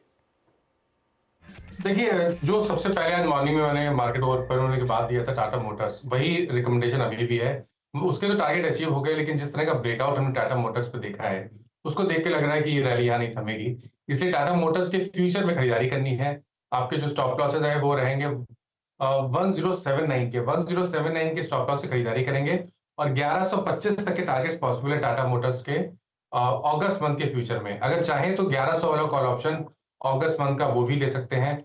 उसके प्राइस चल रहे हैं करीब 47 रुपीज के। उसमें आपको 34 के नीचे स्टॉप लॉस लगा के खरीदारी करनी है और 70 रुपए के टारगेट सेट करने। ओके, आपका ट्रेड हो गया Tata motors at all time high. Sudeep Shah से पिक करते हैं आपका 4 का चमत्कार। सुदीप क्या पिक कर रहे हैं आप? वीरू जी, मुझे लग रहा है बीपीसीएल बाय करना चाहिए यहाँ पे। पिछले 4-5 हफ्तों का जो एक कंसोलिडेशन था, वहां से आज एक ब्रेकआउट हमें नजर आ रहा है वॉल्यूम्स के साथ। और बीपीसीएल के साथ साथ सारी ऑयल मार्केटिंग कंपनीज भी तेजी की तरफ जा रही है। तो और साथ ही साथ क्रूड प्राइसेस में भी हमने नरमी देखी है, तो वो एक एडिशनल बेनिफिशियरी रहेगा ये स्टॉक के लिए। तो मुझे लग रहा है यहाँ पे वॉल्यूम के साथ जो हिसाब से एक ब्रेकआउट आया है आज, तो बीपीसीएल में बाय करना चाहिए 317 के स्टॉप लॉस से 333 और 335 के टारगेट्स के लिए। ओके, बीपीसीएल में बाय करना है। 306 पे था ये बजट वाले दिन और अब 324 पर। आशीष मोता, आपका मिड कैप फंडा? जी, तो अनुज देखिए, हम ऑटोमोबाइल सेक्टर पे काफ़ी पॉजिटिव, और यहाँ पे हम एक ऑटो एंसिलरी कंपनी है मदरसन सुमी या संवर्धन मदरसन, इसके ऊपर काफ़ी बुलिश है। और एज अ डिस्क्लोजर स्टॉक हमारे पोर्टफोलियो एपेक्स पीएमएस में भी बना हुआ है। हमारा ये मानना है कि एक तो मदरसन सुमी जो कि एक $14 बिलियन का रेवेन्यू पूरा ग्रुप ये कंपनी क्रिएट करती है, और अगर से आप इस पर्टिकुलर कंपनी की बात देखें तो 5 से 6 क्वार्टर में कंपनी की जो ग्रोथ है वो 20% रेवेन्यू ग्रोथ हमें देखने को नजर आई। इस पूरे डिकेड में इस कंपनी ने करीब 30 प्लस एक्विजिशंस किए, और अगर से आप ग्लोबल ऑटोमोटिव सप्लायर की रैंकिंग देखेंगे तो ये कंपनी जो एक समय पे टॉप 40 कंपनीज के अंदर में आती थी 2005 में, आज ये आती है टॉप 15 के अंदर में। तो आप देखेंगे कि इन्होंने इनका जो मार्केट शेयर है वो 0.4% से बढ़ के आज ग्लोबल ऑटोमोटिव सेगमेंट के अंदर में 2.5% पर आ चुका है। और अब हमें लगता है कि जिस तरह से एक स्ट्रॉन्ग कमेंट्री कस्टमर्स से अक्रॉस द ग्लोब आना शुरू हो चुकी है, प्रीमियमाइजेशन का ट्रेंड शुरू हो चुका है, और जिस तरह से सप्लाई चेन के कंसर्न्स ईज आउट हो रहा है, मुझे लगता है मदरसन सुमी संवर्धन मदरसन एक बहुत बड़ा बेनिफिशियरी होगा। फाइनेंशियल ईयर 26 में हम कंपनी की जो ईपीएस है उसको 8.25 रुपए 8.25 रुपीज एक्सपेक्ट करते हैं, और टेक्निकली मेरा मानना है कि स्टॉक में एक बहुत बढ़िया बेस 180 पे बना है, जिसके चलते मुझे लगता है 230 तक की एक अपसाइड मीडियम टर्म में संवर्धन मदरसन सुमी के स्टॉक में देखने को नजर आ सकती है। 190 पर है तेजी वाला ट्रेड। फटाफट से सारे ट्रेड में दोहरा रही हूँ। इस बीच पीएनबी हाउसिंग भी स्क्रीन पर रखेंगे। फेडरल बैंक के साथ शुरुआत हुई, 210 का कॉल लेने की सलाह, 8 और 12 ये टारगेट्स रहेंगे शिल्पा की तरफ से। स्टॉप लॉस भी आप ₹2 का नोट कीजिएगा। 1125 के लिए एक बाय कॉल मानस ने दिया है एफरो सुपरस्टार में। टाटा मोटर्स पर 1079 स्टॉप लॉस रहेगा, 1125 टारगेट है। बीपीसीएल पसंद है सुदीप को, ये बना चार्ट का चमत्कार, 333 और फिर आगे 335 के लेवल्स आएंगे। 317 का भी स्टॉप लॉस नोट कीजिएगा। और 230 की तैयारी में संवर्धन मदरसन है, तो ये है मिड कैप फंडा जिस पर आपकी नजरें होनी चाहिए। अच्छा, इस बीच पीएनबी हाउसिंग आपकी स्क्रीन पर लेकर आते हैं। शेयर 2% ऊपर है, कंसोलिडेटेड आय बढ़ी है 1708 करोड़ से बढ़कर 1823 करोड़, तो बेहतर परफॉर्मेंस है। साथ ही साथ आप देखिएगा कंसोलिडेटेड बेसिस पर मुनाफे में भी इजाफा, करीब 25% तक का इजाफा देखने को मिल रहा है। 433 करोड़ पर ये आंकड़ा आया है। पिछले साल इस तिमाही में 347 करोड़ का फिगर था। अब यहाँ पर ऑफ कोर्स देखना होगा डिस्बर्समेंट की स्थिति क्या है, एसेट क्वालिटी की क्या स्थिति है। फिलहाल ये नंबर्स ईयर ऑन ईयर अगर आप कंपेयर कर रहे हैं तो अच्छे हैं, और वो स्टॉक 788 के आसपास है। काबा जी, ट्रैक करते हैं क्या पीएनबी हाउसिंग? करता तो नहीं, लेकिन जरूर कर लूंगा यहाँ पर। PNB housing, yes. PNB housing या नहीं, मिल गया। आई थिंक बाय मोड पर है। लास्ट 1 घंटे में जो बार बना है बढ़िया बना है, लेने लायक है। 792 पर ट्रेड कर रहा है। स्टॉक लगाना चाहिए 780 का, ज्यादा नहीं। टारगेट मुझे लगता है 900 के नजर आते हैं, लेकिन उसे थोड़ा वक्त लगेगा। नियर टर्म में टारगेट के 820 830, लेकिन उसके बाद 900 पॉसिबल है। बाय मोड पर है, इसमें बाय एंड होल्ड स्ट्रेटेजी चलेगी पीएनबी हाउसिंग। चार्ट्स पर स्टॉक में तेजी का सिग्नल आ चुका है। नंबर्स आप ईयर ऑन ईयर कंपेयर करेंगे तो अच्छे, लेकिन कुछ और बारीकियां आएंगी तो और डिटेल में विश्लेषण होगा। स्टॉक आपके सामने करीब करीब 2% ऊपर ट्रेड करता हुआ।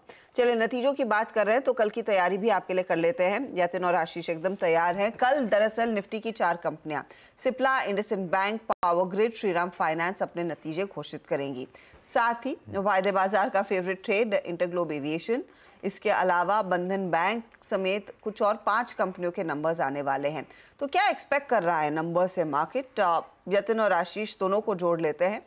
आशीष, पहले आप बताइएगा सिप्ला और साथ ही इंडसइंड बैंक, क्या एक्सपेक्ट? ओके, सिप्ला के जहां तक हेडलाइन नंबर्स की बात है आपकी स्क्रीन पर आएंगे। एक्सपेक्टेड है बिक्री साल दर साल करीब 8% बढ़ेगी। इबीटा उसके सामने 12 से 13% इंप्रूव हो रहा होगा, यानी कि मार्जिन्स एक्सपैंड करेंगे करीब 60 बेसिस पॉइंट्स, और मुनाफा भी 12 साढ़े 12% का इंप्रूवमेंट। अच्छा, इवन सीक्वेंशियली एक्सपेक्टेड है कि बढ़िया 11% के आसपास Q on Q revenue growth देखने को मिलेगी, क्योंकि लेनरियोटाइड का लॉन्च इन्होंने अपने खुद का वर्जन किया था, प्लस रेवलिमिट में स्केल अप मिल रहा होगा, उसका फायदा मिल रहा है सीक्वेंशियली। जहां तक यूएस बिजनेस, जिसको एनालिस्ट बहुत क्लोजली ट्रैक करते हैं, साल दर साल करीब 3.5% का उछाल और एक्सपेक्टेड है $230 मिलियन के आसपास के रेवेन्यूज। मदद मिलेगी एग्जिस्टिंग प्रोडक्ट्स में जो मार्केट शेयर गेन कर रहे हैं और नए कॉम्प्लेक्स प्रोडक्ट जो उस मार्केट में लॉन्च किए हैं। डोमेस्टिक बिजनेस में 9% की ग्रोथ देखने को मिलेगी और इसमें मदद मिल रही होगी जो सनोफी का सीएनएस पोर्टफोलियो इन्होंने उसके लिए जो टाई अप या बिजनेस कोलैबोरेशन किया हुआ है। और वॉच आउट करिएगा, वो जो आपत्तियां आई थी इनके गोवा और पीथमपुर फैसिलिटी को लेकर, यूएस एफडीए से वो जो समाधान की तरफ बढ़ रहे थे, क्या तस्वीर है इस समय। जहां तक दूसरा रिजल्ट है इंडसइंड बैंक, हेडलाइन नंबर्स साल दर साल देखते हैं हम लोग। एनआईआई 14% का इंप्रूवमेंट, कारोबारी मुनाफा 6.25% साल दर साल और मुनाफा करीब 8% बढ़ेगा। एसेट क्वालिटी स्टेबल नजर आई, इनफैक्ट एकदम स्टेबल ब्रोकरेजेस एक्सपेक्ट कर रही हैं। Asset quality Q on Q देखते हैं, ग्रॉस एनपीए 1.9 पे स्टेबल और नेट एनपीए 0.6% पे। साल दर साल जो डिपॉजिट और एडवांसेस के आंकड़े वो स्क्रीन पर आएंगे। डिपॉजिट ग्रोथ एक्सपेक्टेड है 14 से 15% का इंप्रूवमेंट और साथ साथ लोन ग्रोथ एक्सपेक्टेड है 17 से 18%। इवन सीक्वेंशली भी इन दोनों में 3 से 4% का इंप्रूवमेंट देखने को मिलेगा। पर ये जो healthy growth, healthy loan growth है, उसके जो बेनिफिट्स होंगे उसको ऑफसेट कर रहा होगा इस समय हाइयर कॉस्ट ऑफ फंड जो हैं। एनआईएम्स स्टेबल होंगे, credit cost hopefully under control नजर आएगी। तो ठीक ठाक नंबर्स इंडसइंड बैंक से एक्सपेक्ट करिए। इंडसइंड बैंक ठीक ठाक परफॉर्मेंस, स्पेशली एक्सिस बैंक के थोड़े से नीजक रिएक्शन के बाद इंडसइंड बैंक पर नजरें हैं और सैटरडे को जो आईसीआईसीआई बैंक के नंबर्स आएंगे उस पर भी नजरें रहेंगी। चलिए अब यतिन को भी जोड़ लेते हैं। यतिन बताइए, इंटरग्लोब और श्रीराम फाइनेंस। हाँ, इंटरग्लोब और श्रीराम फाइनेंस, और क्योंकि आपका स्टॉक फेवरेट है इंटरग्लोब, उसी से शुरू करेंगे। वो तो है। ये टाइम एक्सपेक्ट मत कीजिए बहुत बम्पर रिजल्ट्स आए, क्योंकि पिछला जो साल था वो एक ईयर ऑफ कंसोलिडेशन था, मार्केट शेयर बढ़िया से बढ़ा, बेस बहुत बड़ा हो गया, तो शायद इस टाइम वो टाइप का परफॉर्मेंस ना दिखे। रेवेन्यूज में केवल 4% की ग्रोथ एक्सपेक्ट कीजिए और 17,300 करोड़ के आसपास आपको टॉप लाइन आती हुई नजर पड़ेगी। हालांकि एबिटार में 25% का डिक्लाइन और प्रॉफिट में लगभग 50% का डिक्लाइन साल दर साल बेसिस पे यहाँ आएगा। 2-3 फैक्टर्स, एक तो पीएलएफ और जो एएसके जो मैट्रिक्स होता है, ये दोनों ही इस साइड पे आपको प्रेशर में आते हुए दिखे हैं। इनफैक्ट मोतीलाल ओसवाल का जो प्रीव्यू में देख रहा था उसके अंदर मेंशन्ड है कि फेयर्स जो हैं, यानी जो हवाई टिकट के दाम है 6% 1 मंथ फॉरवर्ड बेसिस पे गिरे हुए हैं। और कहीं ना कहीं ये जो प्रैट इंजन्स हैं, इसका भी एक प्रॉब्लम कंपनी को आता हुआ नजर पड़ा है। सामने कैपेसिटी भी एक्सपैंड नहीं हुई है, तो रिजल्ट्स एक्सपेक्ट कीजिए बिल्कुल फ्लैट आएंगे रेवेन्यू फ्रंट पे। इंटरनेशनल एक्सपेंशन जो कंपनी कर रहा है उस पर क्लैरिटी कॉन्फ्रेंस कॉल पे अगर मिले तो शायद उससे थोड़ा बहुत बेटर क्लैरिटी मार्केट्स को आएगी, क्योंकि डोमेस्टिक में इतनी ग्रोथ नहीं हो रही है, तो शायद इंटरनेशनल बिजनेस में ऑफसेट हो सकता है वो चीज़। श्रीराम फाइनेंस, ये दूसरा नंबर है जो फोकस में रहेगा। काफ़ी शानदार क्वार्टर रहना चाहिए। नेट इंटरेस्ट इनकम में 30% का इजाफा, ऑपरेटिंग प्रॉफिट्स यानी पीपॉप में लगभग 33% की ग्रोथ और प्रॉफिट में लगभग 24-25% की ग्रोथ आप एक्सपेक्ट कर सकते हैं। अगर हम मार्जिन्स की बात करें, थोड़ा बहुत प्रेशर रहेगा। आशीष भी कह रहे थे कि कॉस्ट ऑफ फंड्स थोड़े बढ़े हुए हैं, तो यहाँ आपको 10 बेसिस पॉइंट्स का इंपैक्ट दिखेगा। 9.1% के आसपास मार्जिन एक्सपेक्ट कीजिए। क्रेडिट कॉस्ट स्टेबल रहना चाहिए सिक्वेंशियली 2.3% पे। और जहाँ तक कि कमेंट्री का सवाल है, कमर्शियल व्हीकल सेगमेंट में क्या कंपनी कर रही है, कैसे डिमांड है, उसको लेके काफ़ी इंपॉर्टेंट रहेगा conference call. Overall healthy number Shriram finance से एक्सपेक्ट कीजिए। Okay, healthy number Shriram finance से एक्सपेक्ट करिए, ये इस समय एक्सपेक्ट कर रहे हैं यतिन। चलिए, लॉरस लैब्स के नंबर्स आ रहे हैं। इनकम, एबिटा सब बढ़ा है, सिर्फ आई थिंक प्रॉफिट कम हुआ है। नॉर्मली लॉरस चलता है जब ख़राब नंबर आते हैं, एकदम जब सबसे ज़्यादा बर्बाद नंबर आते हैं तब ये स्टॉक चलता है। वैसे ये नंबर अच्छे हैं तो शायद इसलिए स्टॉक नहीं चल रहा है अभी, मतलब प्राइमा फेस ठीक ठाक लग रहे हैं। हाँ, प्रॉफिट जरूर कम हुआ है, लेकिन एबिटा का नंबर अच्छा है और मार्जिन अच्छा है, टॉप लाइन अच्छी है, तो मतलब मैं एज्यूम कर रहा हूँ कि कुछ ना कुछ बॉटम लाइन में कुछ वन ऑफ रहा होगा, इसकी वजह से ये इस तरीके के नंबर्स आ रहे हैं यहाँ पर। लेकिन Laurus labs minus FNO stock है, एक बार जरा चेक करिए इसे। तो देखिए, लॉरस लैब की जहां तक बात है, ये लगातार लोअर टॉप लोअर बॉटम बना रहा है। मेरे ख्याल से 480 रुपए से अनुज जी लगातार देखेंगे तो लोअर टॉप लोअर बॉटम बन रहे हैं। लेकिन अब जो जिस जगह पर है, यहाँ पर शॉर्ट नहीं करना है क्योंकि 200 डे मूविंग एवरेज को टेस्ट किया है जस्ट अभी, तो रिवर्सल का पॉइंट तो सही है, लेकिन अभी खरीदारी नहीं करेंगे। अगर यहाँ पे सपोर्ट लेके 435 रुपए के ऊपर ट्रेड करेगा तब खरीदारी करनी है, उससे पहले खरीदारी नहीं करनी है। और अगर आज आपने लॉन्ग पोजीशन बना ली है तो एक स्टिक स्टॉप लॉस लगा के रखिए 417 रुपए का। अगर उसके नीचे जाए तो आपको डेफिनेटली अपनी लॉन्ग पोजीशन से निकलना चाहिए। जी हाँ, लॉरा स्लैब आपकी स्क्रीन पे 421.80 पे। मीनवाइल लेके आइए आप ओएनजीसी 2 बजे की कमेंट्री, मैंने एग्जैक्टली इसको मार्क किया था। नज़र रखिएगा ओआईडिशंस और स्पेशली जो थ्रस्ट जनरेट कर रहे थे पुट राइटर्स, वो बड़ा काबिल तारीफ था। 329 पे बात हुई थी, नाउ इट्स 367.80। शिल्पा जी आपसे मैंने कमेंट भी लिया था, शिल्पा जी को बताइए कोई कॉल जोड़नी है क्या इसमें, क्या कोई माफ़ कीजिएगा मतलब इसको बुक करना है क्या, या फिर अभी कैरी कर लें कल के लिए, क्योंकि इंट्राडे ट्रेड काफ़ी अच्छा रहा। जी बिल्कुल, अगर इंट्राडे बुक कर सकते हैं तो आप कर सकते हैं। यहाँ पे बहुत अच्छे लेवल पे ये आया है और टारगेट्स भी हिट हुए हैं, लेकिन क्योंकि मोमेंटम कंटिन्यू करेगा लाइटली तो आप ट्रेल भी कर सकते हैं। अगर आपने फ्यूचर्स में लिया है तो आप 325 तक इसको ट्रेल कर दीजिए, या फिर अगर ऑप्शंस में लिया है तो भी आप एक कॉस्ट तक ट्रेल कर सकते हैं। मुझे लगता है ये मोमेंटम आपको 1-2 दिन और भी चलते हुए दिखेगा। ओके, शिल्पा जी का ऑप्शन का ट्रैक रिकॉर्ड है, उसी शो में टारगेट हिट हो जाता है, वापस हो गया। चलिए अब एक काम करते हैं, एक ब्रेक ले लेते हैं, और ब्रेक लेकर जब लौटेंगे तब पाइपर सरिका के फाउंडर एंड फंड मैनेजर अभय अग्रवाल तैयार है हमारे साथ एक डिस्कशन के लिए।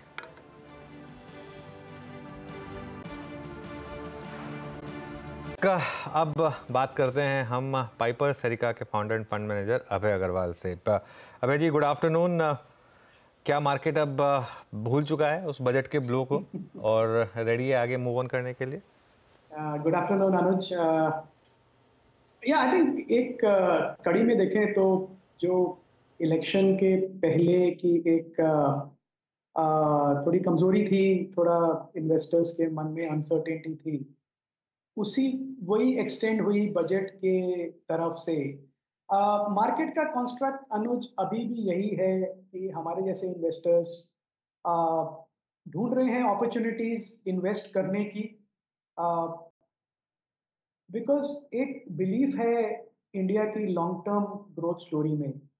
तो इलेक्शन रिजल्ट्स बजट से ज़्यादा इम्पैक्ट नहीं हुआ है उस माइंडसेट में कि कोई स्ट्रक्चरल डैमेज हुआ है किसी इवेंट से।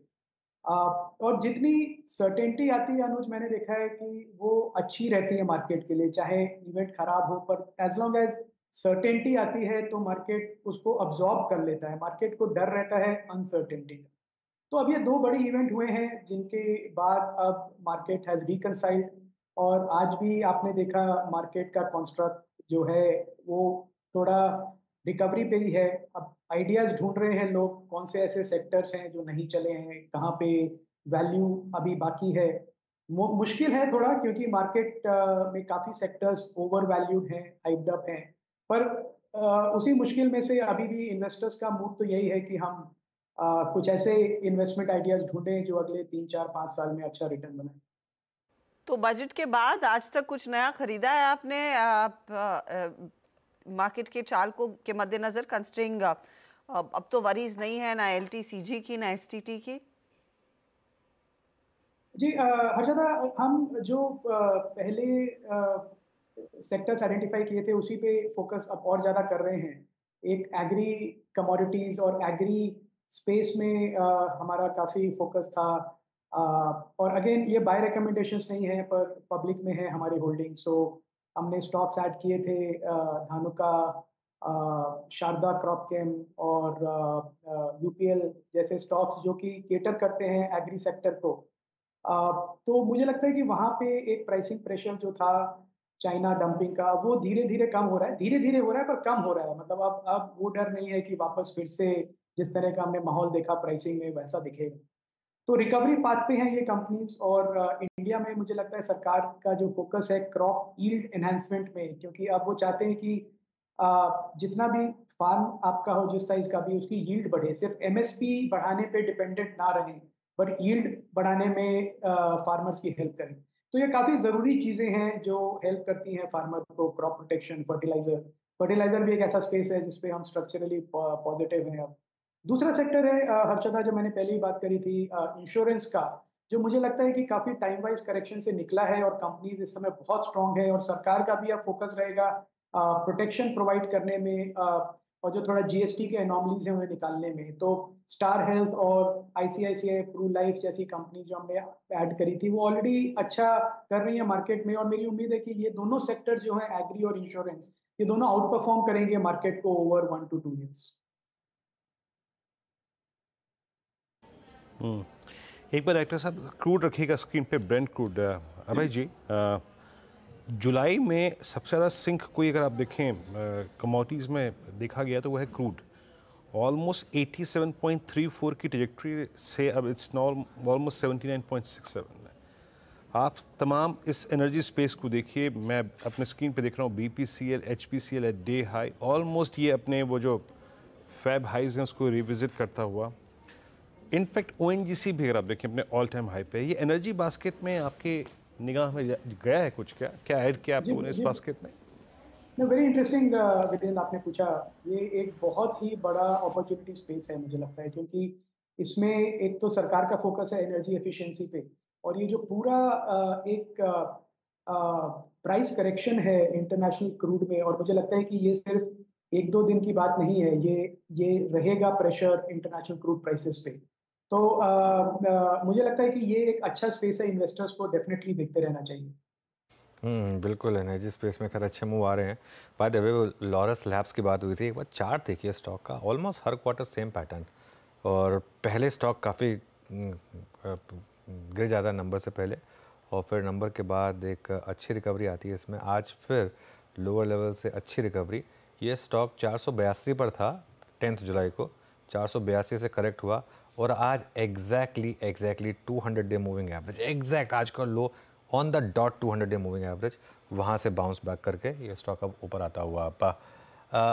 अब फार्मा में क्या व्यू बन रहा है आपका, और कोई प्रेफर्ड पिक्स हैं यहाँ पर? जी अनुज, फार्मा में अगेन काफ़ी समय से बुलिश हैं।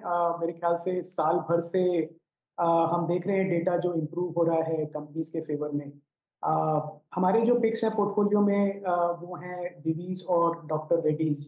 अगेन बाय रिकमेंडेशंस नहीं है, ये हमारे पोर्टफोलियो में है। पर और मुझे लगता है कि 3 चीज़ें हैं जो इन कंपनीज को, इंडिया जेनरिक फार्मा कंपनी जो हैं उनको काफ़ी सपोर्ट कर रही है इस समय, और मार्केट उनको प्राइसिंग नहीं कर रहा है। एक तो है कि जो डिमांड एनवायरनमेंट है यूएस में बहुत पॉजिटिव है, क्योंकि जेनरिक्स की शॉर्टेज है।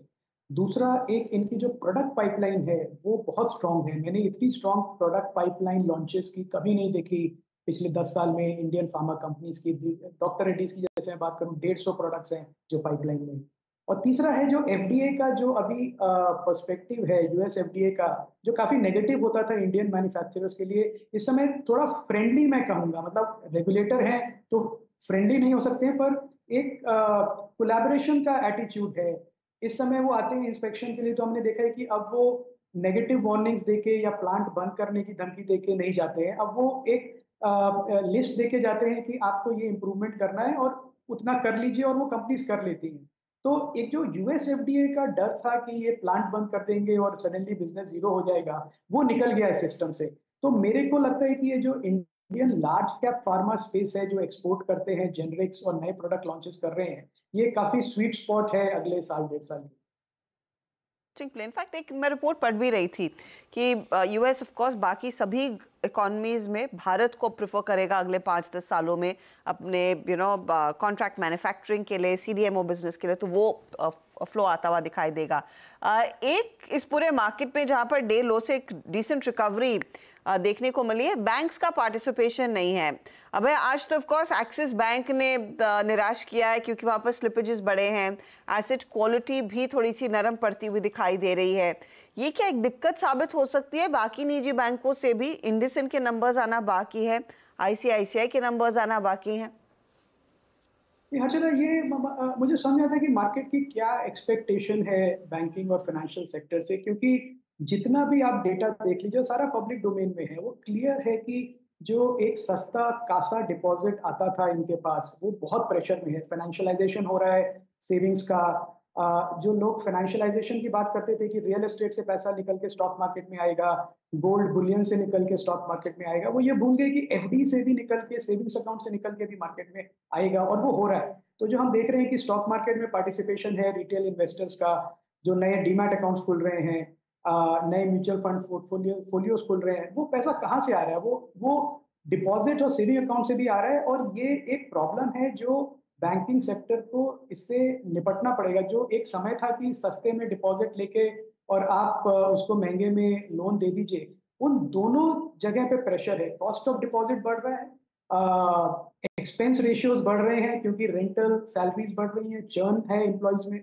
और दूसरा एक आरबीआई का प्रेशर है कि इंटरेस्ट रेट कट्स को पास ऑन करें, रेट्स ना बढ़ाएं लेंडिंग के, और तीसरा जो है एक राइजिंग डिटीरिएशन है रिटेल पोर्टफोलियोज में। 5 लाख रुपए तक के जो आप पर्सनल लोन के पोर्टफोलियोज, क्रेडिट कार्ड आउटस्टैंडिंग देखें, वो डिटीरिएट हो रहा है। तो इन सब 4 डेटा पॉइंट्स को अगर मैं मिक्स करूं तो मुझे नहीं लगता कि बैंकिंग सेक्टर में कोई आउट परफॉर्मेंस होने वाली है, या नंबर जो है वो उम्मीद से बेटर आएंगे। मुझे लगता है ये नंबर्स जो एनालिस्ट की हाई एक्सपेक्टेशन है उसको डिसअपॉइंट करेंगे। ये बैंक्स बहुत अच्छे हैं और जीडीपी के लिए बहुत इंपॉर्टेंट है ग्रोथ के लिए, पर एट द सेम टाइम मुझे लगता है इस वैल्यूएशन लेवल पे जहाँ पे आप 2, 2.5, 3 टाइम की बुक वैल्यू पे ट्रेड कर रहे हैं, एक बहुत बड़ा रिस्क है कि आप कंटिन्यू करेंगे अपने साइडवेज करेक्शन को साल 1.5 साल के लिए। और तो इसके लिए हम अंडरवेट है। इनफैक्ट इस समय हमारे पोर्टफोलियो में कोई भी बैंक या कोई भी लेंडर नहीं है। अच्छा भाई जी, स्पेशली ये जो लास्ट 2.5 साल थे, करीब करीब 30 महीनों का अंतराल, ये रियल स्टेट के लिए मेरे ख्याल से entire career of real estate में मेरे ख्याल से सबसे वर्टिकल राइज दिखा था हमने। कहीं कहीं तो प्राइस मत पूछिए 30, 35% बढ़े हैं प्राइस। अब इंडेक्सेशन बेनिफिट्स जब विड्रॉ हो गए हैं, उसके बाद आप लोगों ने कैलकुलेशन की कि तर्कसंगत है इस वक्त अभी कुछ समय के लिए रियल स्टेट को चेस करना। आप लोगों का व्यू क्या है इस वक्त रियल स्टेट पे? ये जो रियल एस्टेट में वीरेंद्र आप कह रहे हैं ना कि जो वर्टिकल राइज आया शॉर्ट टर्म में, आपको ये भी देखना पड़ेगा ना ये वीरेंद्र की ये 10 साल से कुछ नहीं हुआ था। तो अगर आप इसको लंबे सीक्वेंस की सीरीज में देखेंगे तो कोई बहुत एक्स्ट्रा ऑर्डिनरी रिटर्न नहीं है जो आपको रियल एस्टेट स्टॉक्स ने दी है। हाँ, जो जिस इन्वेस्टर्स ने अभी लिया उनको अच्छी रिटर्न दिखेगी। तो एक तो वो लॉन्ग टर्म रिटर्न्स की बात होगी रियल एस्टेट सेक्टर से। दूसरी जो सवाल है आपका, मुझे लगता है ये बहुत अच्छा एक चेंज है जो सरकार ने किया है, क्योंकि ये कॉस्ट ऑफ इंडेक्सेशन और इसकी वजह से इतना कंफ्यूजन होता था कि लोग ना प्रॉपर्टी बेचते थे ना ले पाते थे, काफी सेकेंडरी प्रॉपर्टीज फंसी हुई थी। पर अब आके सरकार ने क्लियर कर दिया कि 2 साल से आप ज्यादा आपने होल्ड किया तो आपको सिर्फ 12.5% कैपिटल गेन्स टैक्स देंगे ना। दूसरी चीज जो है वीरेंद्र की, हम देख रहे हैं जो डेटा कि इन्वेस्टर्स का कोई प्रेजेंस नहीं है मार्केट में, अभी भी कोई इन्वेस्टिंग के लिए रियल एस्टेट नहीं ले रहा है, एक्चुअल यूजर्स है। तो अगर एक्चुअल यूजर्स हैं तो उन्हें तब भी फर्क नहीं पड़ता कि वो 2 साल में फ्लिप करें या 4 साल में या 5 साल में, उनके लिए एक्चुअली डिसीजन मेकिंग ईजी हो गया है। सिर्फ नुकसान उनको हुआ है जिन्होंने 2001 के बाद और 2006-2008 के बीच में घर लिए, अगर वो बेचने जाएं तो थोड़ा उनको टैक्स का इम्पैक्ट ज्यादा आएगा, क्योंकि इंडेक्सेशन की वजह से उनका टैक्स 12.5% से भी कम होता। पर उस सेगमेंट को बस निकाल दें तो बिफोर 2001 वालों को कोई नुकसान नहीं है, और जिसने पिछले 5, 6, 8 साल में लिया है उसको भी फायदा है। तो मुझे लगता है काफी पॉजिटिव आउटकम है ये टैक्स लॉ चेंज है। और जो रियल एस्टेट सेक्टर में जो थोड़ा हमने वीकनेस देखी है बजट के दिन से, वो मुझे लगता है टेक्निकल करेक्शन है। एक सेक्टर को एक रीजन चाहिए था करेक्ट होने का, पर मुझे नहीं लगता कि उससे ज्यादा कोई फंडामेंटल डिमांड में कोई फर्क आएगा रियल एस्टेट की। ओके अभय जी, बहुत बहुत शुक्रिया आज हमारे साथ जुड़ने के लिए और हमसे बात करने के लिए। मीनवाइल लॉरस ने वो अपनी प्रेजेंटेशन अपलोड की है जिसमें वो बोल रहे हैं कि आई थिंक रेवेन्यू गाइडेंस शायद मेंटेन कर रहे हैं। एबिटा के लिए वो बोल रहे हैं कि शायद थोड़ी इंप्रूवमेंट हो सकती है, और उसके लिए वो बोल रहे हैं कि better asset utilisation and productivity gains while continuing new initiatives. तो वो एक स्टेटमेंट वहाँ से आती हुई लॉरस लैब्स की तरफ से। चलिए खैर, अब एक काम करते हैं, कल की तैयारी करते हैं। BTST STBT ट्रेड्स शुरू करते हैं। गाबा सर क्या कैरी कर रहे हैं कल के लिए? आई थिंक मुझे लेना चाहिए यूनाइटेड ब्रेवरीज, बढ़िया लगता है, ट्रेड कर रहा है 2077 पर। 2060 का स्टॉप लगाना चाहिए, 20-15-20 रुपए का स्टॉप। टारगेट रहेगा 2122। 2120 यूनाइटेड ब्रूअरीज ब्रेकआउट। ओके, तो ये एक इंटरेस्टिंग ट्रेड, और वैसे भी आज हमने देखा है इन सारी कंपनियों में तेजी बनी है। शिल्पा जी, आपका ट्रेड क्या रहेगा? जी हर्षदा जी, मैं सिंजिन के साथ जाना चाहूंगी। सिंजिन फार्मा बहुत अच्छा एकदम परफॉर्म कर रहा है और उसमें सिंजिन में भी एक ब्रेकआउट है। जब तक ये 760 होल्ड कर रहा है, मुझे लगता है इसमें अपसाइड बहुत स्ट्रांग है टू गो टूवर्ड्स 820 से लेके 830। तो मुझे लगता है सिंजिन पे लॉन्ग रहना चाहिए।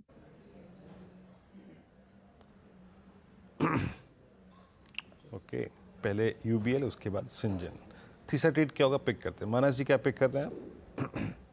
तो देखिए, इंश्योरेंस क्षेत्र भी ध्यान है और आईसीआईसीआई जीआई के फ्यूचर में खरीदारी करेंगे। यहाँ पर कंसोलिडेशन के बाद ब्रेकआउट देखने को मिला है, तो आईसीआईसीआई जीआई का अगस्त मंथ का फ्यूचर खरीदेंगे। 1944 के स्टॉप लॉस से खरीदारी करेंगे और 2030 2030 के टारगेट सेट करेंगे आईसीआईसीआई जीआई के फ्यूचर में अगस्त मंथ। ओके, अमित, आप क्या पिक कर रहे हैं कल के लिए? जी, मैं L&T टेक्नोलॉजी सर्विसेज के साथ जाऊंगा। 2-3 दिन से इसमें मैंने बाय कॉल कंटिन्यूसली दी है और आज के सत्र में भी stock is on the verge of a swing breakout और यूएस को देखते हुए भी इसने अच्छा से आज परफॉर्म किया है। ओवरऑल मोमेंटम इंडिकेटर्स और रिलेटिव स्ट्रेंथ यहाँ पे काफी स्ट्रांग है। 5200 का इसका प्राइस है, टारगेट्स रहेंगे 5300 के और स्टॉप लॉस रहेगा 5140 का। ओके, तो ये फिलहाल 5300 की तैयारी करता हुआ आपके लिए LTTS। रुचित, आपका ट्रेड क्या रहेगा? अवल पावर ग्रिड में खरीदारी करके जाने की सलाह रहेगी। पिछले कुछ दिनों में कंसोलिडेशन फेज में, लेकिन ये पूरा कंसोलिडेशन अगर आप थोड़ा सा ब्रॉडर टाइम फ्रेम पे देखें तो जस्ट एक टाइम वाइज करेक्शन लग रहा है विद इन एन अपट्रेंड, जहाँ पे 20 EMA का अच्छा सपोर्ट बन रहा है। सो मेरे ख्याल से यहाँ पे रिस्क रिवॉर्ड रेशियो काफी फेवरेबल है। 333 के स्टॉप लॉस से ये खरीदारी करके जाए 350 के अराउंड के टारगेट्स के लिए। तो ये इस समय पावर ग्रिड। चलिए अब यतिन के पास चलते हैं और डीलिंग रूम से क्या फीडबैक मिल रहा है उन्हें वो जानते हैं। यतिन, गुड आफ्टरनून, किन स्टॉक्स पर नजर? Good afternoon. दो स्टॉक्स, फेडरल बैंक, नंबर्स भी आए, मैनेजमेंट भी चेंजेस आपको होते हुए दिखाई पड़ रहे हैं। ये कंटिन्यूस डीलर्स के रेडार पे। इनफैक्ट उनको लगता है कि अगस्त सीरीज में ये स्टॉक में 8 से 10% की अपटिक आ सकती है और 215-225 के लक्ष्य के लिए पोजिशनल खरीदारी की सलाह वो अपने क्लाइंट्स को दे रहे हैं और FIs भी यहाँ खरीदारी कर रहे हैं, ऐसा डीलर्स का मानना है। इसके अलावा REC और PSU स्टॉक्स में थोड़ा बहुत वीक रुझान देखने को मिल रहा है बैंक्स और फाइनेंसिंग कंपनीज में। तो हायर लेवल्स पे डीलर्स REC PFC में शॉर्ट पोजीशंस बना रहे हैं। उनको लगता है कि 585 590 तक के लेवल्स नीचे में देखने को मिलने चाहिए। तो 2 से 3% के डाउन टिक के लिए डीलर्स यहाँ STBT की सलाह दे रहे हैं।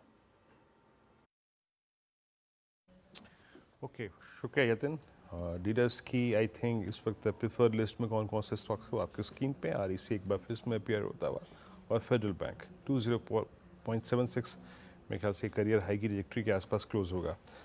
आज दोपहर में मैं इनकी मैनेजमेंट से मुखातिब हो रहा था, बातचीत कर रहा था। बहुत स्ट्रॉन्ग कमेंट्री है नेक्स्ट क्वार्टर के लिए। खैर, अब एक काम करते हैं, इंडिसेस के अप्रोच पर आते हैं। इट्स 5882 निफ्टी बैंक, निफ्टी करीब करीब 24,391, निफ्टी IT 74 अंकों का नुकसान। अनुज, अप्रोच क्या रहेगी कल कमेंसमेंट ऑफ न्यू सीरीज शुक्रवार का दिन? वीरू, मेरी अप्रोच वॉच करेंगे और क्या अप्रोच रखें? मेरी अप्रोच वही है वीरू, लॉन्ग कैरी करिए। और देखिए, इस मार्केट में थोड़ा आपको रिस्क लेना पड़ेगा क्योंकि रिवॉर्ड बड़ा है। अगर ये 3000 पॉइंट की वापस स्विंग की शुरुआत होगी तो रिवॉर्ड बड़ा है।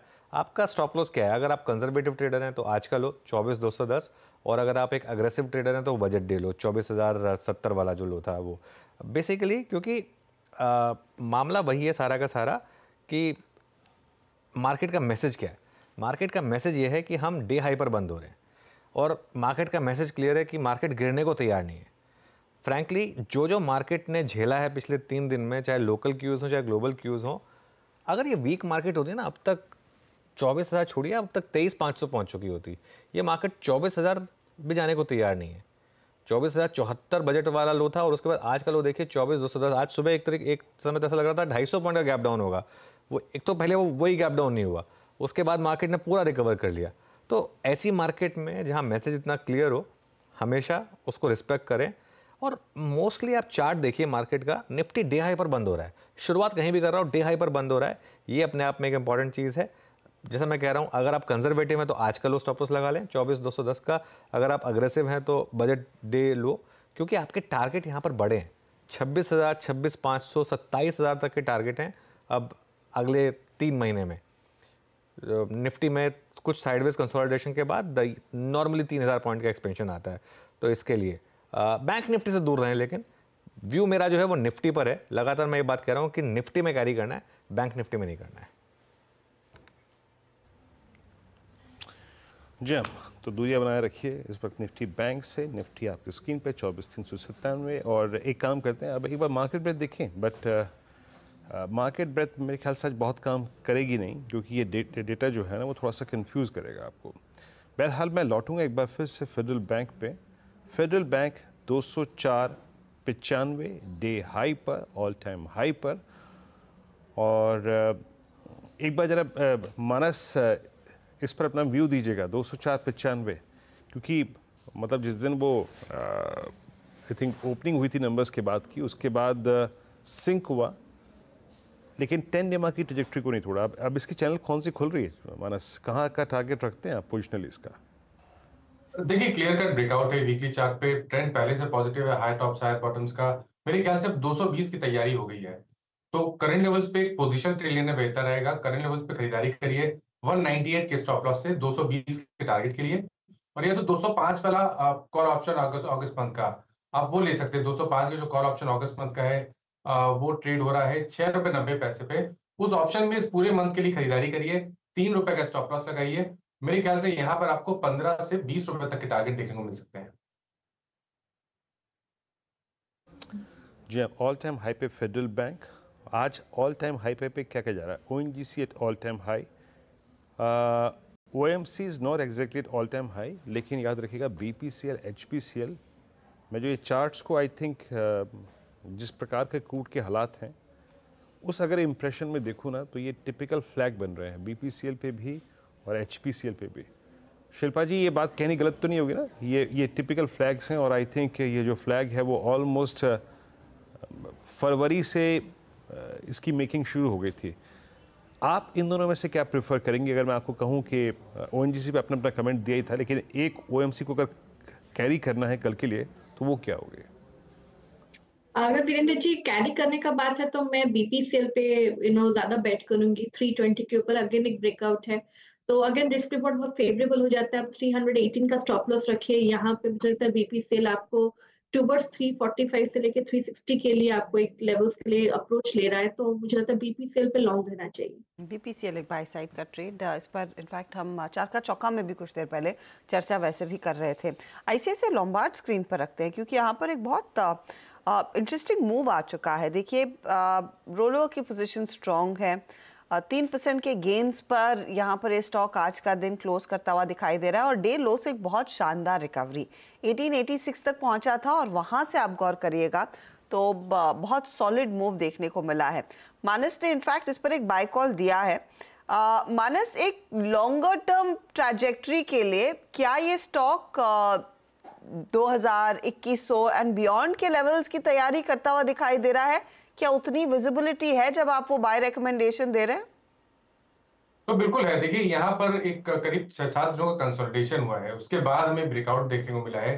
तो अगर बिल्कुल ट्रेडिंग कॉल लेना है 1 से 2 दिनों का, तो आपको 2030 के टारगेट सेट करने हैं। लेकिन अगर आप 1 से 2 हफ्ते होल्ड कर सकते हैं, तो आपने बिल्कुल सही कहा कि स्टॉक 2100 रुपए के लेवल्स को भी टच कर सकता है। शायद उसके बियॉन्ड निकल के 2175 के लेवल्स को टच करेगा। तो तगड़ा मूव देखने को मिल रहा है। इनफैक्ट 12 महीनों में एक परफॉर्मर रहा है वैसे, 40% से ज़्यादा के गेंस। अच्छा, आज L&T ने अपना रोल निभाया है मार्केट को सपोर्ट करने में। डेलो से जो चाल देखने को मिली थी कमज़ोरी, और उसके बाद ये एक स्टेडी काउंटर आ, लेकिन L&T के नंबर्स देख अब फिर ये उम्मीद बन रही है कि शायद ABB, कमिंस, सीमेंस का भी परफॉर्मेंस बेहतर रहेगा। उनमें से कोई स्टॉक जहाँ पर अमित आप इस समय नया एक्सपोजर लेना चाहेंगे? जी मैम, इनफैक्ट मैं इन दोनों को छोड़ के L&T के साथ ही जाना चाहूंगा, क्योंकि L&T ने फाइनली एक अपने lower end of the range से काफी आज अच्छा खासा वॉल्यूम अपटिक दिखाया है। ये स्टॉक कंटिन्यूअसली एक अंडर परफॉर्मर था, रिजल्ट का भी ओवरहैंग इसके पीछे जा चुका है।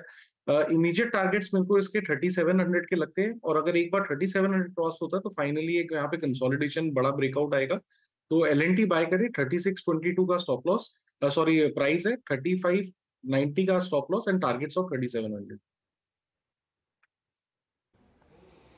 जी L&T स्ट्रॉन्ग क्लोज की तरफ बढ़ता हुआ, पोस्ट अर्निंग्स 3623 के आसपास। और साहब मैं कुछ स्टॉक्स और रखूँगा आपकी स्क्रीन पे, जो कि आज बहुत ही बड़ा गेन लेके। देखिए ओएनजीसी का जिक्र हुआ, ओएमसी से बात हुई, सीमेंट स्पेस पे आइए, इंडिया सीमेंट्स जहाँ पे आज क्लोज हो रहा है 3.25% ऊपर, 362.95 पे ऑल टाइम हाई ट्रेजेक्ट्री इसकी है। ये शानदार मूव। मैं एक बार और थोड़ा सा श्योर लेता हूँ, मेरे ख्याल से ऑल टाइम ही हाई है इसका ये, और क्योंकि मेरे स्क्रीन पे अभी रोलिंग चार्ट्स हैं 363, यस ऑल टाइम हाई। और आज जो इसने ट्रेजेक्ट्री को पार किया है वो है अक्टूबर 2007 की, और उस वक्त के हाई थे करीब करीब 329 के। तो मतलब आज कल में इसने 2007 के स्विंग को हाई पार कर दिया, ऑल टाइम हाई क्लोज हुआ यहाँ पे। फिर लेके आइए आप दीपक नाइट्राइट। सुबह मैंने इस स्टॉक को जानबूझ के स्किप कर दिया गया था क्योंकि मेरे को बहुत कोई सेक्टोरियल टेलविंड नहीं मिल रही थी सुबह सुबह ट्रेड पैटर्न से, लेकिन अच्छे क्लोज की तरफ बढ़ता हुआ। अमित जरा टिक दीजिएगा आप दीपक नाइट्राइट। ऑलमोस्ट अब ये जा रहा है नवंबर 2021 के, मतलब वो ये पहला वो स्टॉक होगा अमित जी केमिकल बास्केट में जो अपने प्रीवियस हाइज को रीटेस्ट करने जा रहा है। दीपक नाइट्राइट व्यू क्या आपका इस वक्त? वीरेंद्र जी काफी स्ट्रॉन्ग काउंटर है और रिसेंटली इसने एक अपना अपस्लोपिंग ट्रेंड लाइन का ब्रेकआउट भी दिया है, और ओवरऑल अगर इसके मोमेंटम और रिलेटिव स्ट्रेंथ इंडिकेटर्स देखें तो काफी वेल प्लेस्ड है। यहाँ पे थोड़ा पोजिशनली मेरे को लगता है कि ट्रेंड कंटिन्यू रहेगा, तो 2900 का स्टॉप लॉस लगाएं, और अगर पोजिशनली बात करें तो यहाँ पे 3000 से लेकर 3100 तक के टारगेट्स, सॉरी 3100 से 3150 तक के टारगेट्स पॉसिबल है। जी भाई कमोडिटीज़ में अच्छा मूव है, चाहे वो केमिकल्स में हो, चाहे आप सीमेंट को देखिए, चाहे आप ऑयल गैस को देखिए, बड़ा अच्छा मूव लेके ट्रेड करते हुए।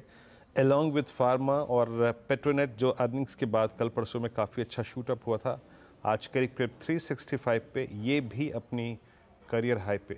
निफ्टी आई थिंक जो एनर्जी इंडेक्स है वो स्क्रीन पे रखिएगा, इसका इम्पैक्ट आपको वाकई नज़र आएगा और अच्छा मूव देता हुआ। और मैं आई थिंक अब इस एनर्जी बास्केट से निकल के जरा लेके आऊँगा एक और स्टॉक जिस पर नज़र रखिएगा।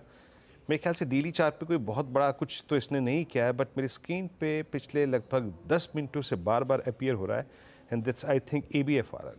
ये रीड किया हुआ स्टॉक है मानस का। मानस संक्षेप में कमेंट दीजिएगा ABFRL। मैं कोई कैरी करने की बात नहीं कर रहा हूँ, लेकिन क्या कुछ है सरप्राइजिंग चार्ट पे?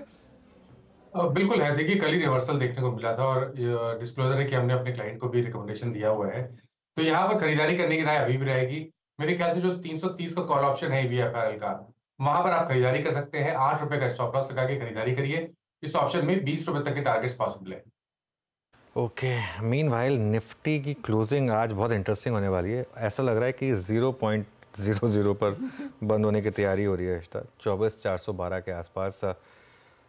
आज सुबह अगर आपसे पूछा जाता है कि यहाँ पर मार्केट बंद होगा, गिफ्ट निफ्टी यहाँ पर और यहाँ पर मार्केट बंद होगा, I think everyone would have taken it with both hands. और ये इस मार्केट का एक अजब लेवल का कॉन्फिडेंस है, अजब लेवल का कॉन्फिडेंस है। मैं एक मार्केट की गैदरिंग में गया था, वहाँ पर हर कोई जानना चाह रहा है कि भाई ये ऐसा क्यों है। तो इसका कोई आंसर नहीं है, इसका सिंपल एक आंसर ये है कि ये बुल मार्केट है। बुल मार्केट में यही होगा। और बुल मार्केट में एक और चीज़ होती है, स्टॉक्स गिरते हैं लेकिन कोई ना कोई ना खरीद लेता है। आपको पता है सेलर कौन है। जैसे फॉर एग्जांपल आज ब्लॉक हुई, RBL में ब्लॉक हुआ, सेलर हमें पता है कौन है, बेरिंग है। हमें बायर का नहीं पता है कौन कौन है, और वो हो सकता है हमें पता भी ना चले, क्योंकि ब्लॉक डील डेटा में जिन्होंने सिर्फ 0.5% ज़्यादा लिया होगा उनका नाम आएगा, बाकी अगर नाम नहीं आएंगे। तो कोई ना कोई क्लियरली इस मार्केट में हर लेवल पर खरीद रहा है। और अगर ग्रीन में बंद हो गए, वैसे खैर एवरेजिंग के बाद हम फ्लैट ही बंद होंगे, लेकिन ये मार्केट के लिए एक बहुत शानदार मूव रहेगा। चलिए एक काम करते हैं, मार्केट क्लोजिंग को देख लेते हैं एक बार। सिर्फ 2 मिनट बचे हैं मार्केट क्लोजिंग में। करीब 24,415 पर निफ्टी की क्लोज। बैंक निफ्टी हालांकि उसके मुकाबले फिर भी काफ़ी वीक रहा, 440 पॉइंट नीचे। निफ्टी IT पूरी की पूरी रिकवरी में बहुत बड़ा कंट्रीब्यूशन। निफ्टी IT सुबह 400 पॉइंट नीचे खुला था, लेकिन एकदम फ्लैट बंद हो रहा है। मिड कैप इंडेक्स यहाँ पर बहुत शानदार रिकवरी। सुबह ये इंडेक्स 300-400 पॉइंट डाउन था। स्मॉल कैप इंडेक्स में भी रिकवरी रही। Advance decline almost even Steven बंद हुआ। एक समय पे जब हम शुरुआत की थी तो 3:1 था डिक्लाइंस के फेवर में। तो ओवरऑल अच्छा मार्केट। अब सेक्टोरल ब्रेड देखते हैं एक बार, कहाँ पर तेज़ी कहाँ पर मंदी। कैपिटल गुड्स इंडेक्स में लार्सन एंड ट्यूब्रो का बहुत बड़ा सपोर्ट। आज का इंडेक्स ऑफ द डे था लेकिन oil and gas 2.5% gains oil and gas में। पूरा PSU स्टॉक्स का काम था क्योंकि रिलायंस नीचे था, तो ONGC, HP, BP, IOC इन सब स्टॉक्स ने सपोर्ट किया। ऑटो इंडेक्स में शानदार मोमेंटम था। CPSE इंडेक्स में अच्छा मूव था। जो इंडेक्स नीचे थे उनमें financials, Nifty bank, PSU bank और फार्मा में अच्छे मूव थे, करीब 1% का। निफ्टी मेटल्स हल्का सा नीचे था। निफ्टी का हीट मैप देखते हैं एक बार। सबसे ऊपर टाटा मोटर्स, आज का stock of the day, lock stock and barrel, clearly 1100 तक ऑलमोस्ट हिट हुआ। सुबह सुबह ये मानस ने पिक किया था, उसके बाद सचिन ने रीट्रेड किया था। आज इस ट्रेड को अच्छे से राइड किया और आफ्टरनून में भी इसने सारे टारगेट्स हिट किए। ONGC 4%, BPCL 3%, SBI life 3%, Larsen and Toubro 3%, Sun Pharma, Kotak, Wipro, HDFC life, Bajaj finance, HDFC bank ने भी थोड़ा सपोर्ट किया आज, power grid, coal India, doctor Reddy's, DVS labs, TCS। Axis bank clearly आज का एक्सीडेंट ऑफ द डे, 5% नीचे था ये स्टॉक और इसने अपने साथ साथ ड्रैग किया ICICI बैंक को 2% नीचे। नेस्ले के नंबर्स कमज़ोर थे, 2.5% नीचे। टाइटन में फाइनली थोड़ी प्रॉफिट बुकिंग। टाटा स्टील थोड़ा वीक था। Shriram finance, LTI, Mindtree, IndusInd bank, ये कुछ और स्टॉक्स थे जो आज के ट्रेड में हर्षदा वीक थे, लेकिन क्लोज मार्केट की अच्छी मानी जाएगी। जी हाँ, एक बहुत ही बढ़िया क्लोज और नजरें रहेंगी कि अमेरिकी मार्केट्स में क्या रिकवरी आती है या नहीं। कल सुबह में फ्यूचर्स तो इंडिकेट कर रहे थे कि शायद डाउ एक पुल बैक दिखा सकता है। चलिए सीधा सौदा का एक अपडेट आपके लिए लेकर आएंगे। ध्यान रखिएगा, जुलाई सीरीज भी हमने क्लोज की है और एक सॉलिड फुटिंग पर करीब 1.5% के गेन्स निफ्टी में अब तक बने हैं। आशीष की टीम में मंदी वाले ट्रेड्स काम कर गए। Axis, ICICI bank, JK paper, ये सारे मंदी वाले काउंटर्स थे जिन्होंने सबसे ज़्यादा रिटर्न्स कमाए। CSP तेजी की तरफ था। नीरज के लिए एब्सोल्यूट उल्टा था। नीरज ने KPIT पर एक मंदी का कॉल लिया, लेकिन PG इलेक्ट्रोप्लास्ट और नतीजे जोरदार थे, 12% भागा। टाटा मोटर्स और पेट्रोनेट LNG ये दूसरे गेनर्स रहे हैं।